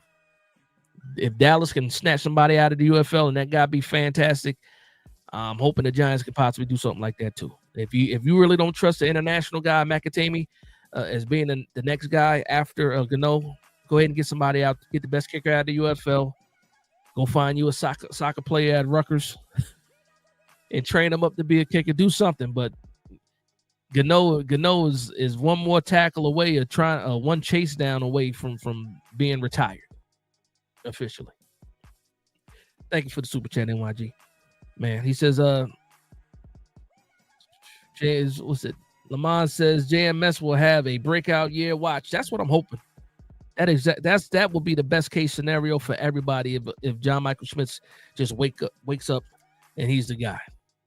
I would love that. All right, so let's go to the next room. All right, the next room, we're going to be talking about the defensive line. All right, let me get rid of this comment. Again, this is the way too early. Hold on, way too early. 53-man roster. Okay, so right now for the defensive line room, I have Dexter Lawrence, Chauncey Golston, and listen, I'm counting Golston as a D lineman, not an edge rusher. I know a lot of people count him as an edge rusher. No, I think he's going to be, on the line with his hand in the dirt. So I got Dexter Lawrence, Chauncey Golston, Darius Alexander. I have those guys as your front three, your starting three. Then I got Roy Robertson Harris, Jeremiah Ledbetter, and DJ Davison. DJ Davison somehow, some way makes the team because he is the only other true nose tackle that we have right now. And that's why he made the team. Trust me, I wanted to keep Elijah Chapman badly. I even got a section where in some of these images in these graphics where I talk about Elijah Chapman. But this is me right here. My man Mark Thompson says, so you're releasing Nacho. Yeah, I'm gonna talk about it too. He's on my last slide. For the money, yes. I think I had the numbers too. I left my notebook out of the studio, so I don't got my notebook next to me. But you save some money with Nacho, but also I'm just thinking about what we have, because before I was all in on saving Nacho because again he gets kicked down the depth chart. I think him coming off the bench is fantastic, but then I thought about the linebacker room, the edge room, and the secondary, and I'm like, I need extra bodies in those rooms. And then I looked at what was going on with this defensive line, and I'm like, okay, so Nacho does not start over Darius Alexander. I saw Ledbetter. I like Ledbetter a lot. Also, Nacho's a little bit older. Roy Robertson Harris, I like what he can do too. But also Nacho's not a nose tackle, so I got DJ Davison over Nacho too. So yeah, it is, and I love Nacho too. Some Layman says, Lamont says they love Nacho. I love Nacho too. I like him as a depth piece, not as a starter. I think his value is more of a guy coming off of the bench in a rotational role. But then I'm looking at this roster, I'm like, it's tough. It's tough. Now, if you want to take somebody else off and put Nacho back on, I'm not going to argue with that about that. I'm not going to do that. Giant Topic says I cut Nacho and pick someone off of someone else's squad on cut day. Come cut day. Now that's an option too. Like again, we see it all the time. Somebody will make the 53 for one day. Now that sucks. You go through all this in the summer. You go through OTAs, mini camp, training camp, and then you make the squad, and then the next day you get cut. That hurts, and you see it happen all the time. But I will say this though, I don't think the New York Giants this year are going to be one of those teams that are waiting to see if who's getting cut off of other teams 53. I think with the situation that we're in right now, we're not looking forward to that, because the past couple of years we're like, okay, we cut down to 53. Let's see who somebody let go of.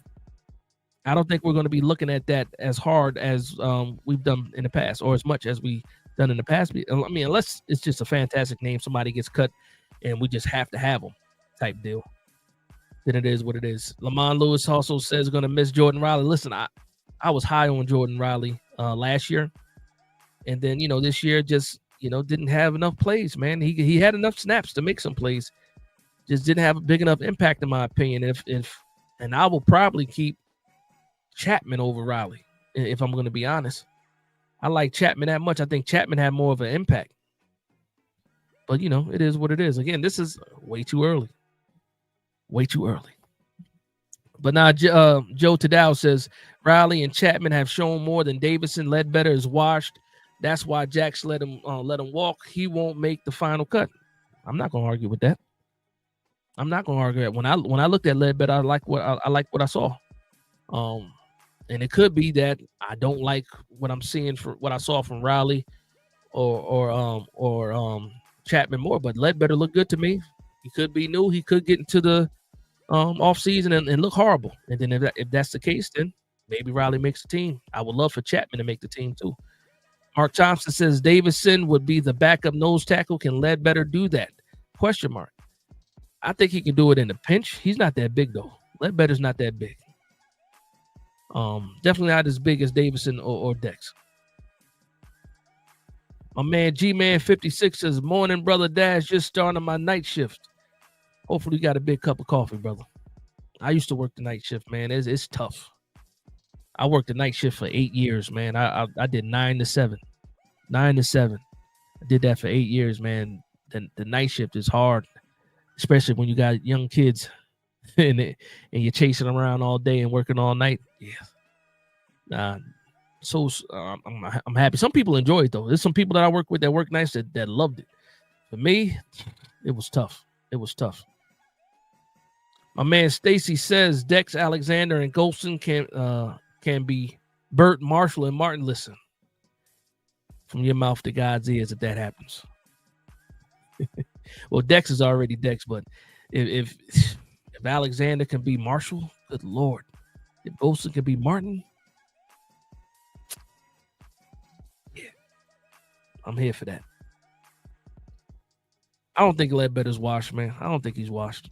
We'll find out soon enough, though. It don't take long to find out if somebody's washed or not. Especially when you're on the Giants. We find out pretty fast if somebody's washed. Okay, Dope Dad says, is their impact that great or a weak link? Who you talking about? Let me see what else. You talking about the bottom of the Rob? You talking about Harrison and Ledbetter? If you're talking about Harris and Ledbetter, I mean, again, I like what I saw and doing a comparison of what I saw last year. And again, it's a little bit skewed for me because again, our running defense was not good at all. Dexter Lawrence left the game. It was people just moved the ball on us. So I might be a little bit biased. But we'll see what happens. These guys have a chance though. That defensive line battle though that second in that rotation outside of Dexter Lawrence, Golston, and Darius Alexander, it's going to be some real true battles on the defensive line. And again, you're talking about Nacho, who's not on my list. You're talking about Chapman, who's not on my list. What's the guy? Elijah Garcia, who came in late, that's not on this list. It's going to be a battle, and that's what you want to see. I actually liked the guy Casey that we cut. I kind of like Casey. He didn't make it though.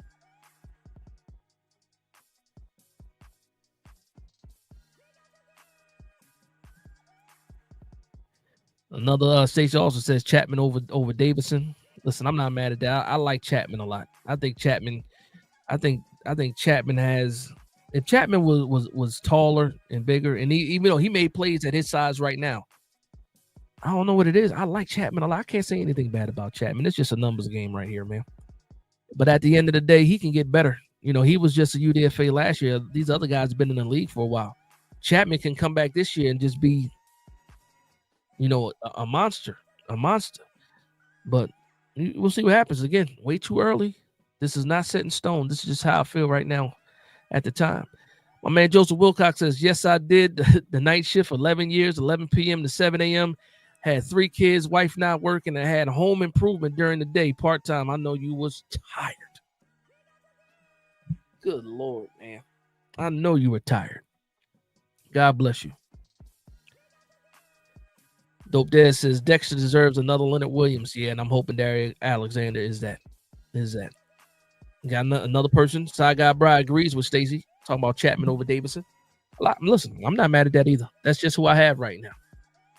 That's who I got right now. My man Primo, shout out to Primo. He says, I believe this year's group of defensive players will push each other to do what is not expected of them. I hope so. Win more games via a tough schedule. Listen, a lot of people talk about this tough schedule, Primo. I'm with you, man. Our defense is tough. We're part of that. Like we're not the team that you just walk through this year. You're not just going to serve. You're gonna be in for a fight when you play the New York Giants this year, especially when it comes to this defensive line, this defensive front. I don't think you're going to be able to just run the ball on the New York Giants. We're not going to be 31st in the league in run defense this year. I don't think that's going to happen. I think that's why you made those changes and you brought these guys in, during free agency. All right, so let's move to the next room. Unless anybody else got anything to say about this one, we're going to move to the next room. And again, make sure you hit that like button on the way in. All right, so now we're going to talk about the edge room, the edge rushers. Let me go ahead and move this comment. Hold on. Where'd it go? Okay, so for the edge room, and this is tricky too because Victor Dimukeje is injured right now. He got a torn pec. But the crazy thing about it is I thought he would be out more. I thought the time to heal would be longer than what they're saying. He's saying he could be back by training camp. I don't know how possible that is, but also he's making pretty good money. His contract is fully guaranteed. So I think that if he's healthy, I think he makes the 53.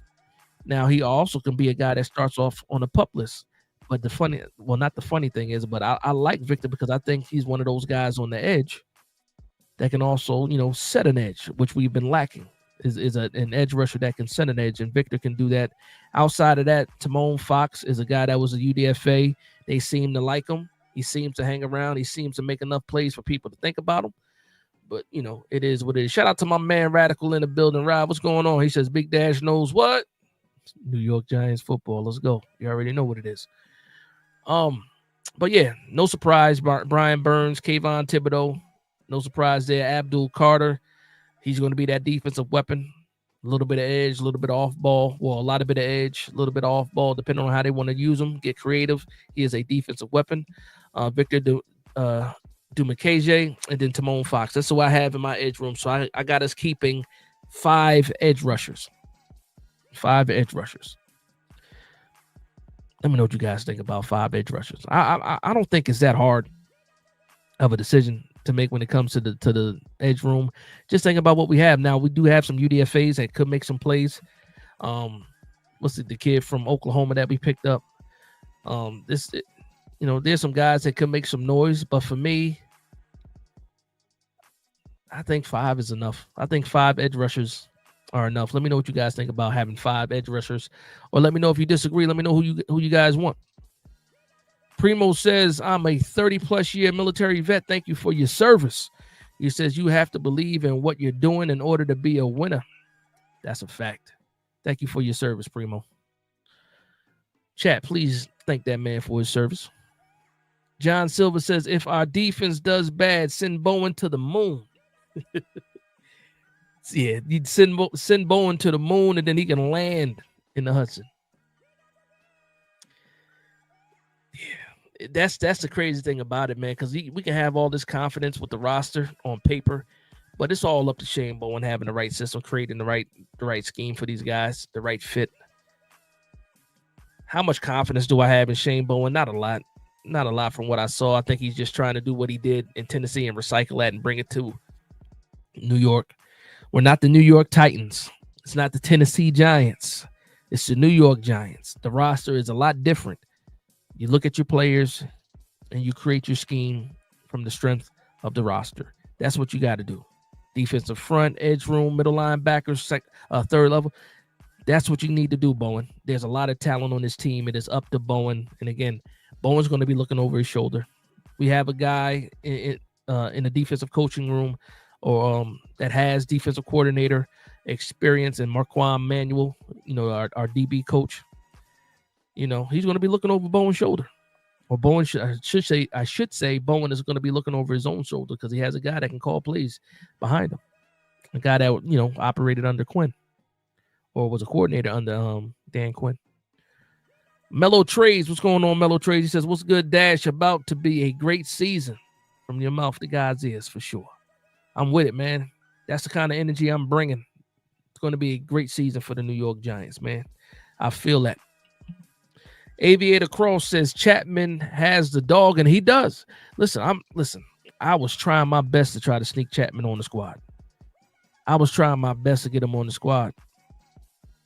It's just a numbers game. Again, I'll be happy if I'm wrong and Chapman does make the team. You know what I mean? Like, but what is his role going to be? Obviously, he can't play nose tackle.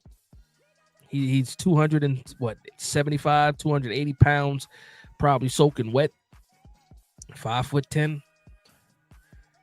He's limited. He's quick, plays with great leverage, strong as all hell.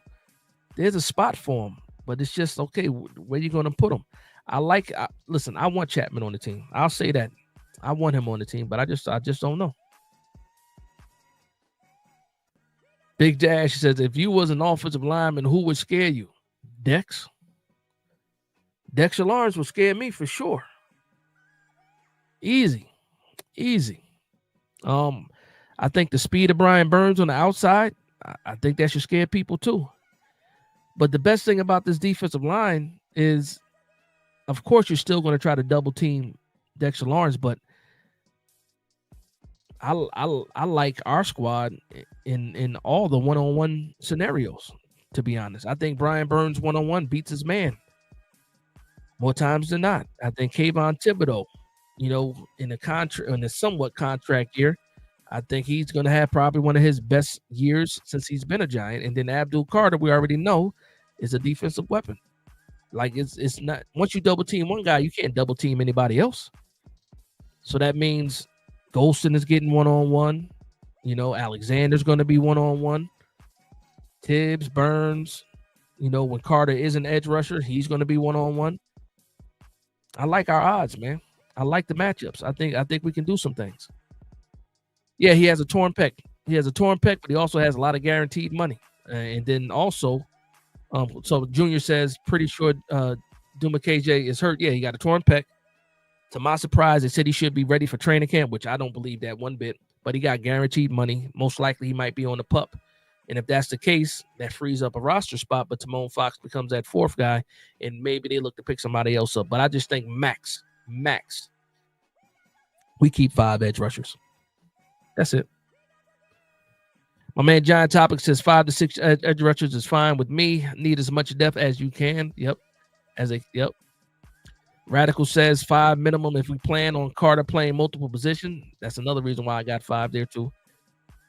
Yep, torn pec. Yeah, everybody let me know he had a torn pec. Yeah, I know it. He got a torn pec. Again, torn pec probably starts on the PUP. I got him on the roster though. John May makes a great point. He says Bowen has everything he could want. I agree with that. Radical says, you think Marquand Manuel is an upgrade over Henderson? Me personally, as a DB coach, I don't think so. But he does have those DC. He does have DC experience. So did Jerome Henderson for a small stint. He got to be a DC. But listen, you asking the wrong person. I'm biased when it came to Jerome Henderson. I thought he shouldn't have lost his job. I don't think he was the reason why the secondary was playing bad. I don't, but they needed somebody to fall on the sword, and they chose him and the safeties coach. And I can't even remember the safeties coach, the guy that got fired's name at all. Shout out to my big brother says, let's get Dash to the next level. If every sub tell one person to sub, we can get this page to 15K. Only takes everyone to tell one person. Let's go. That's a fact. That is a fact. We almost at 8K right now. We pushing for 10. Big brother said go for 15. I'm with him. I'm not gonna knock my big brother. Not at all. Mark Thompson says, I think we would take Fox off because Golston is flexible and add another D-line, possibly keep Nacho. That is a great point, and I did think about that too. But I thought about it with the opposite scenario. I was thinking, okay, actually no, I was thinking that because I was saying in a pinch. Okay, so obviously, again, we don't have the best edge setters when it comes to defending the run, when it comes to this edge room. Golston is a guy that can set the edge. Now, he's a bigger guy. I think he's more of a hand in the dirt guy, but I think he can stand up in the pinch. And also, if you got hybrid fronts, you can also use them too. But now you're right. You're right. Golston gives you that flexibility the same way that Abdul Carter gives you those flexibility, because he can be an edge and he can also be an off-ball linebacker. So there is some versatility there. And, if you can sneak Nacho back on the squad, fantastic. If I can get Elijah Chapman back on the squad, fantastic.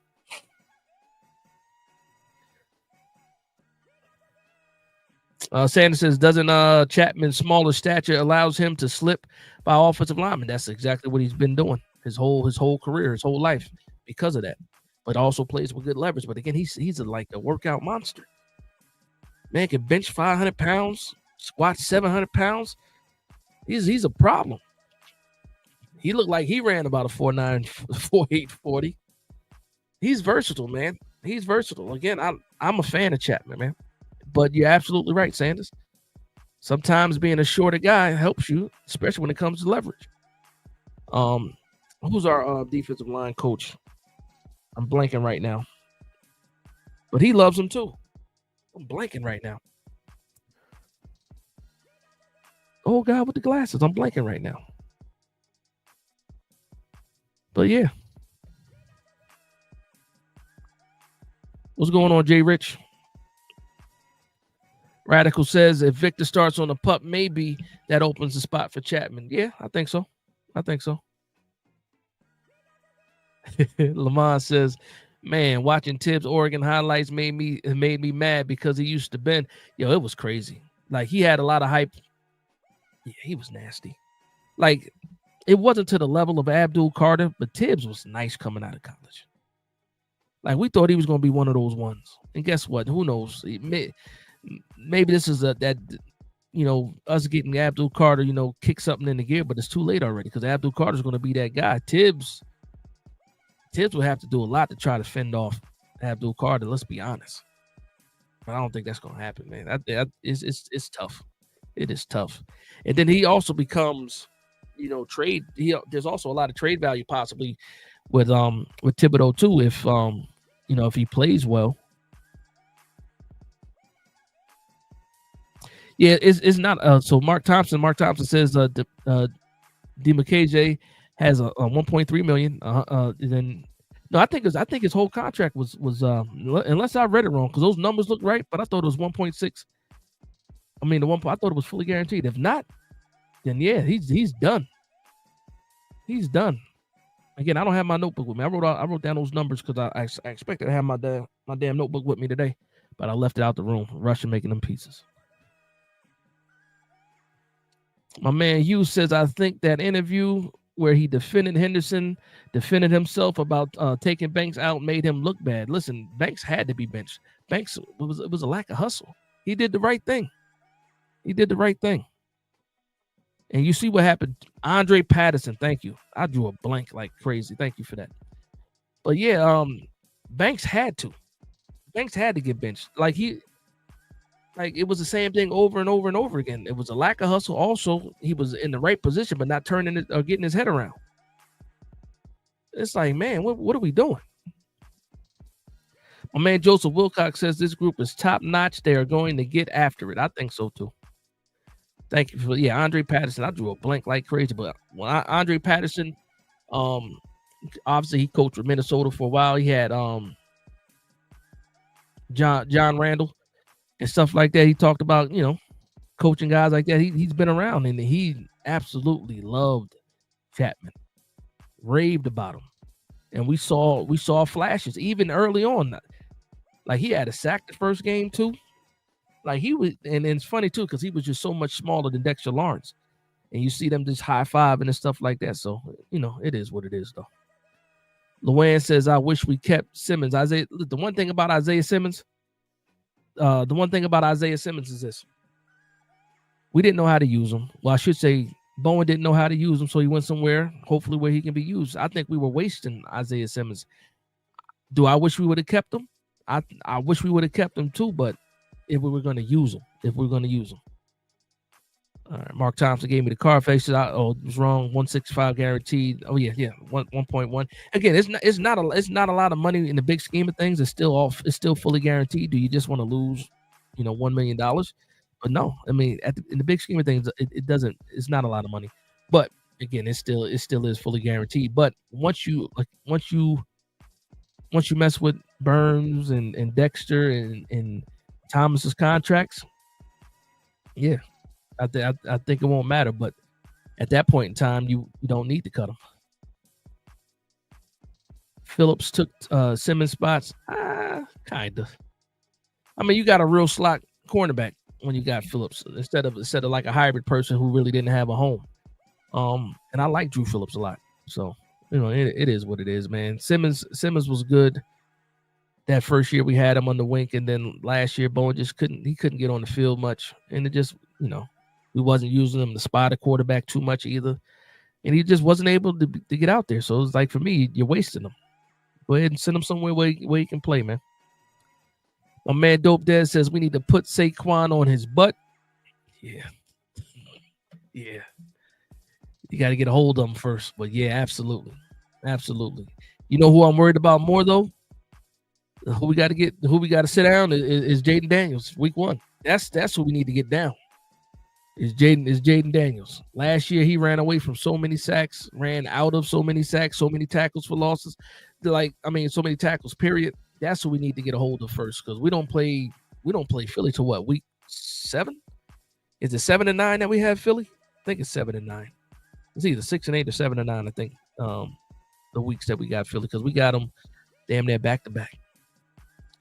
Aviator says Banks quit on us. He quit on some plays for sure. I remember that Cowboy game. He pissed me off because he could have caught him down the left side, touchdown. He gave up. He stopped running at like the 20-yard line. It should piss me off. Pardon my French. Sorry. Simmons is a positional. Yeah, he is. But you still got to learn how to use them. And we didn't know how to use them. We did not know how to use them. Okay, let's go to the next room. It's going to be the linebackers, off-ball linebackers. Hold on, let's see. Okay, so here we go. Here, this is the linebackers I have. I got us only keeping 4 linebackers. I know it's low. But to me, it's like, okay, I'm not Burns, but Carter. Carter's an off-ball linebacker and an edge rusher. So he's like that fifth linebacker in my opinion, and that's why I left it at 4. So I got Bobby Okereke, Micah McFadden, Chris Board, because we gave him guaranteed money. The guy we picked up from Baltimore. Special teams guy, Darius Muasau, second-year guy. Darius Muasau was on the bubble though, in my opinion, because I would love to keep Deontay Johnson, because I just like his versatility a little bit more than Darius Muasau. But that's who was on the outside looking in this situation was Deontay Johnson. My man Lamone Lewis says McFadden needs to finish tackles, loves his pursuit though. Yeah, and that's funny. He's always there. He's there to make the play. Sometimes he doesn't finish. That's a fact. That's something that he's working on. Hold on, where'd he go? Cybride says maybe D Johnson if he balls out. And no, I think so. I like Deontay Johnson. I like him a lot. I'm a fan of him. Mark Thompson says I need to find room for Deontay Johnson. That's a fact. I hate that he was injured last year, man. That really hurt his chances, because I think he would have got a chance to play.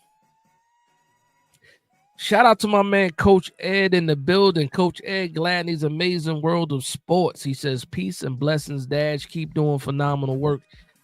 I appreciate that, Coach. And for you, Coach, get healthy, brother. Get healthy, OG. I saw you were happy about the Knicks celebration, even from the hospital bed. Praying for you as always. You already know what it is. But yeah, man, get well soon, man. Get well soon, Coach. And thank you for stopping by, man. Thank you for stopping by. And as soon as you're ready to go, you got a spot on the show, fella. We can talk this Giants stuff. You already know what it is, man. Love you, Coach. That dark friend says I'm good with this linebacker room, but yeah, Johnson can still make a case for himself. Muasau, though, is known for his tackling techniques, so I want to keep him around if possible. Now, you definitely need somebody to go down there and kick off and make some plays, punt team and make some plays. I think Darius Muasau shows value there, but also he's developing. He was the first player to ever get an interception last year for the Giants, and he was the only guy that had an interception for the Giants for like the first 8 weeks. 9 weeks, something crazy like that. I like Muasau. And again, he played. Deontay Johnson wasn't healthy.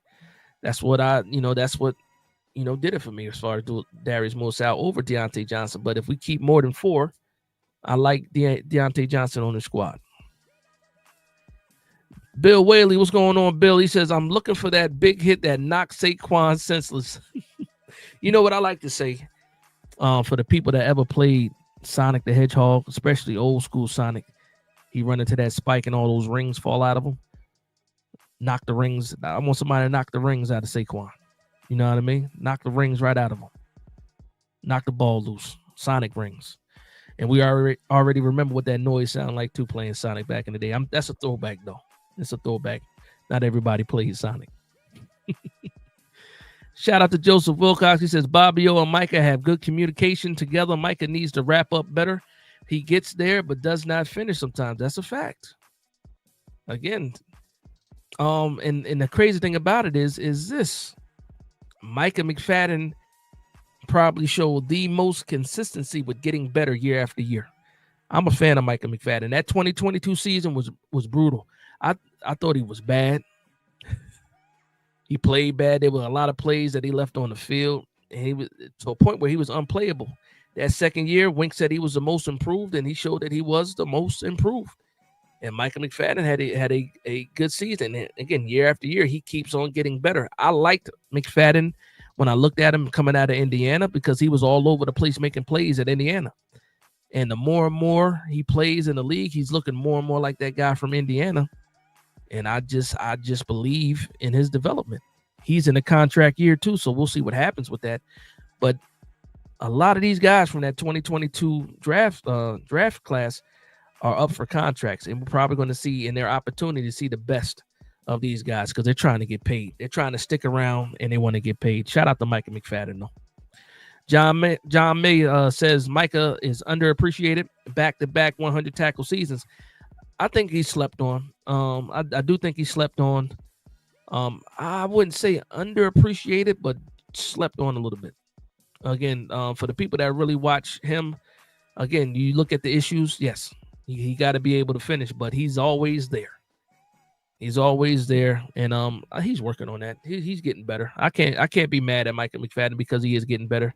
Former 5th round pick, has value. Probably out of that class, he might be the best. He got it. He's like the best out of that class, if we're being honest. Because I think he played his production is better than Tibbs, in my opinion. He might have been the best pick out of that class. Shout out to El Jefe. Says Big Dash salute. Shout out to you, El Jefe. Mark Thompson says, by my calculation, it means you have 10 DBs. I'll see how you break them down. It says great stuff. Dark Friend says great stuff. I have a toddler resisting arrest, so I gotta lay down. Oh, lay down the law. Good night. All right, my brother. You take care of that toddler. Toddlers are tough, man. Toddlers are tough. So you say you have to lay the smack down, lay down the law. You might get the law laid down on you, brother. Toddlers are tough, man. But shout out to you, man. Have a good night. El Jefe says, Dash, you believe in the Madden curse? I used to. I don't believe it. I know Shedeur. I know Saquon supposedly got the cover, so it is. I don't wish any bad luck on anybody, of course, but yeah, I know that Saquon got the. I believe the rumor is Saquon got the cover. I didn't see that confirmed yet, but I believe that's the rumor, and I think that's where you're going, right? Okay. All right, so we're gonna move along to the secondary. All right, so with the secondary. All right, secondary. Let me show you how many I have for the secondary. So I got Paulson Adebo, Tate Banks, Drew Phillips, Cordell Flott, Corey Black, Trey Hawkins, and O'Donnell Fortune. So you guys see it. I got 7. Is that right? No, 7. Yeah, I got 7 cornerbacks making the team. But the one guy here, O'Donnell Fortune, he has some versatility. He has played safety before. I think he can play a little bit of safety. He's not super fast, but he gives you that versatility. Could he be more like a what's the guy we had last year? Nick, the guy that we went to. Where'd he go? He ended up going to the 49ers. But yeah, so I got 7 cornerbacks. making the squad. I know it sounds like a lot. It is what it is. It is what it is. But let me know what you guys think. So Post on the Debo, of course. Tay Banks, big year for Tay Banks. Gotta play better. Drew Phillips, hoping he stays healthy throughout the whole season. Cordell Flott is your best guy coming off the bench because he can play both the boundary and in the slot cornerback. Corey Black, I believe. Yeah, Nick McLeod. Yep, Nick. Corey Black. I really like the pickup of Corey Black in the 7th round. A lot of people had a 5th round grade on him. I think he's going to be pretty good for the New York Giants. Also gives you those special team reps as well. A lot of people are saying in their analysis that he's a good gunner. He has some experience playing the gunner in special teams.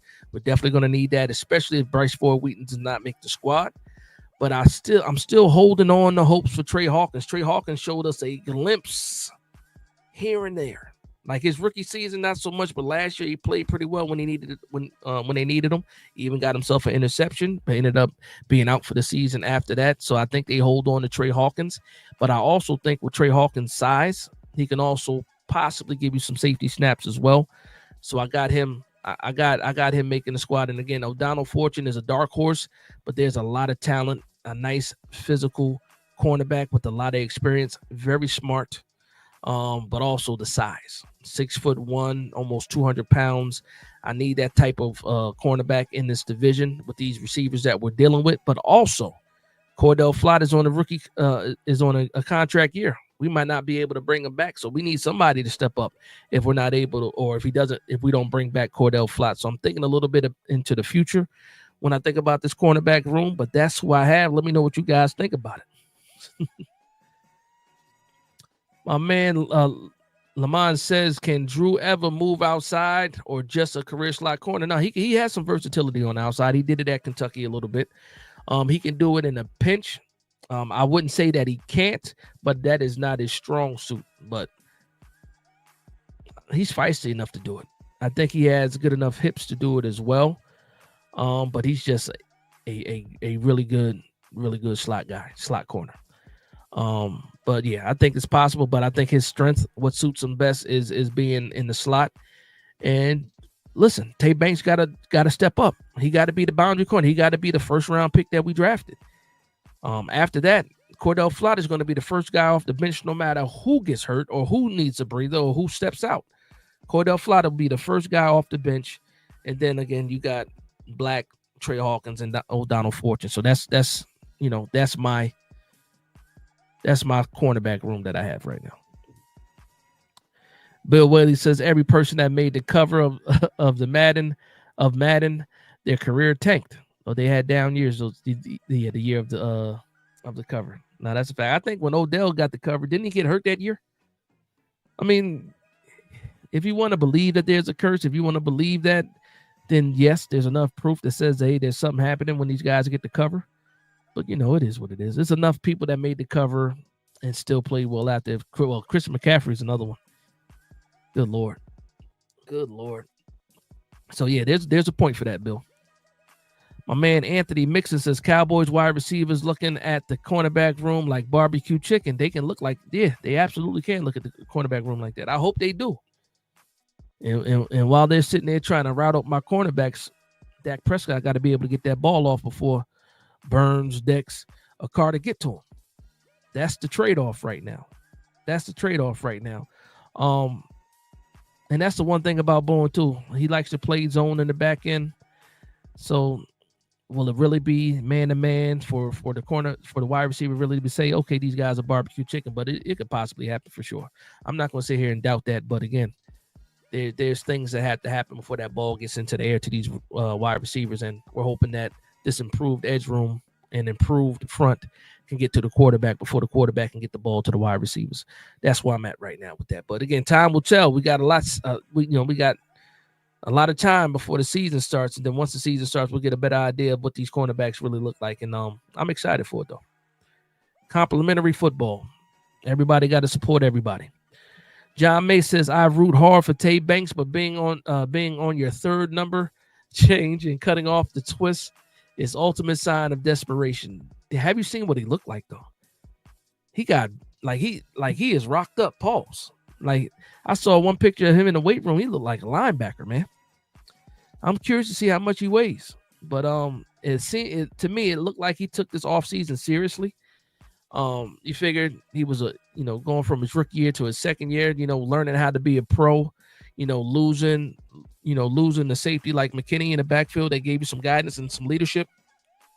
I'm hoping with the addition of Javon Holland and then also Tyler Nubin getting his second year that, the communication is better on the back end and these guys help each other out. But I think it was a couple reasons why you saw Banks struggle. Again, you had a scheme change. You go from being heavy man to zone. You still got your issues of getting your head around, but just think about his skill set. Fast, strong, feisty cornerback. Let's play more to his strength. If that's some more press, then go ahead and play a little bit more press.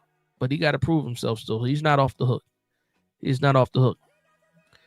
Dope Dad says Big Dash is real. Not even Scooby-Doo can help him.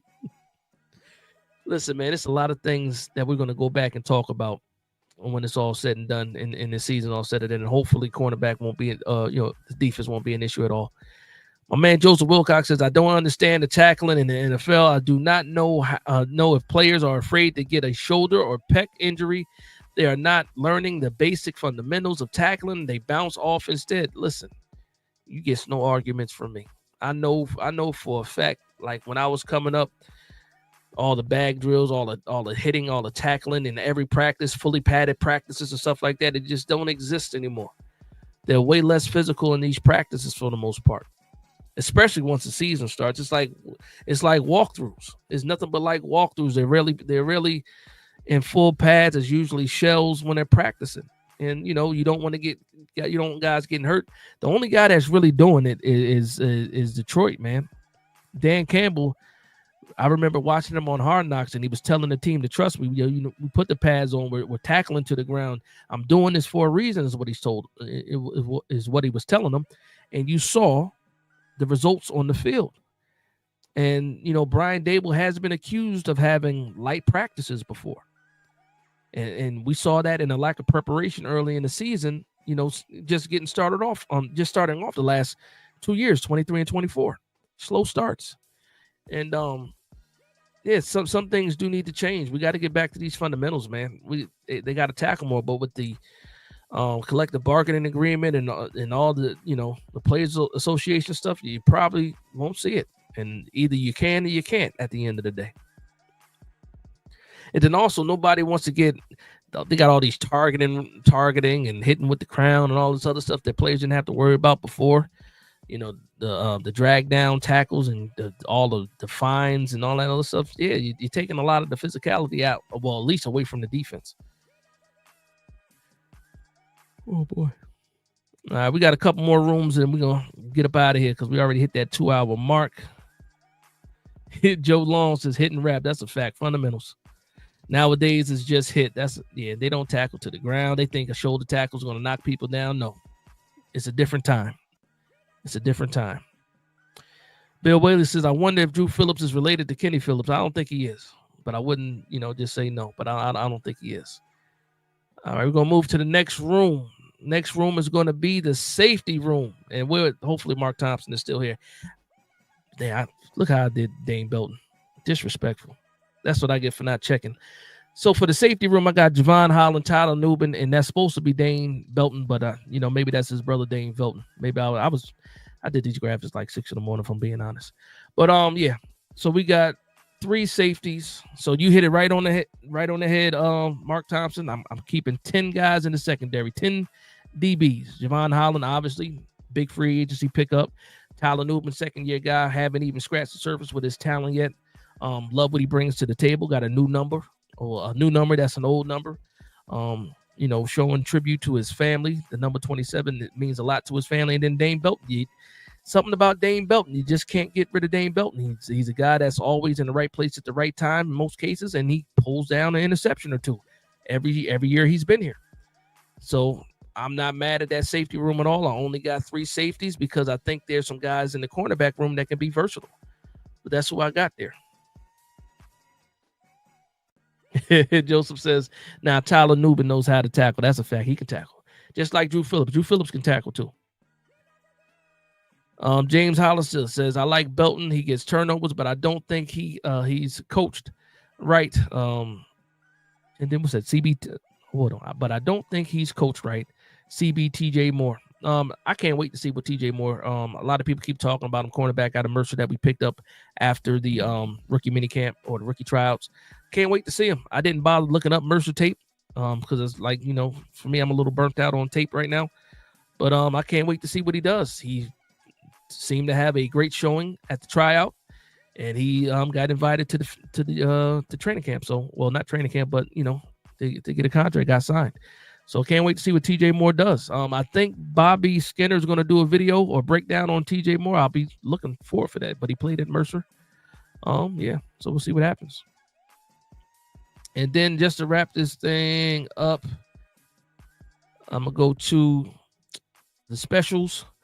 Casey Crater, Jamie Gillen, Graham Gano, ... because I don't know if Gano's going to make it or not. But right now, he seems like the only kicker we have in the building outside of Jude Mekatemi. But Graham Gano right now is on the team. If you cut him, you save about $4 million. But you got to turn around and spend that money possibly on another kicker too. So we'll see what happens with Graham Gano. Okay, James Hollis says CBTJ Moore. I like him more than O'Donnell, and he's faster. Now, one thing about O'Donnell, I know he ran a 4.64. I mean, 4.58, 4.56 40, but he's very smart. He's also an SEC honorable mention, for the all SEC team. Got a couple awards, weekly awards too, for O'Donnell.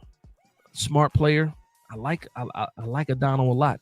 Again, TJ Moore, I got to get familiar with him. But for right now, people are raving about him. Again, he went against, a lot of the UDFAs and the invites. So we'll see what happens when he gets into OTAs and minicamp and stuff like that. But I'm curious to see the battle. I like O'Donnell a lot. For me right now, I like O'Donnell over TJ Moore, but we'll see what happens. We will see what happens. John May says Holland signing going to benefit Newbin big time. I think so.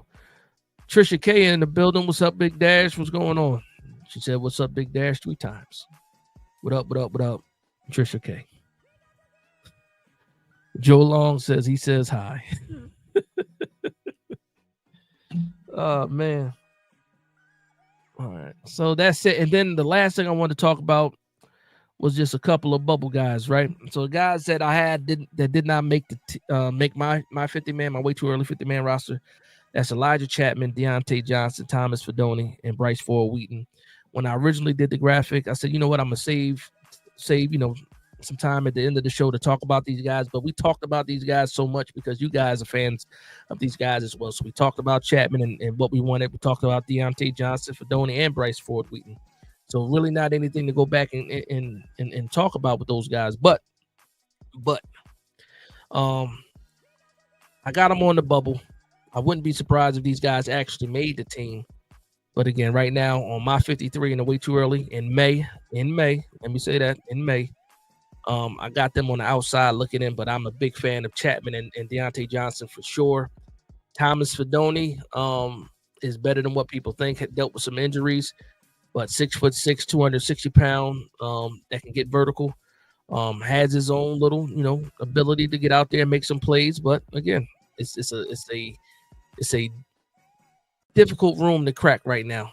But him being a draft pick does help him. But again, it was in the 7th round. And then Bryce Ford Wheaton, his biggest issue is being able to stay healthy. Obviously, he tore his ACL the first year, and then he wasn't able to finish the year last year either. So he has an uphill battle for himself. But that's it, man. That's it. It's a long stream. We over 10 hours, over 2 hours, 10 minutes long.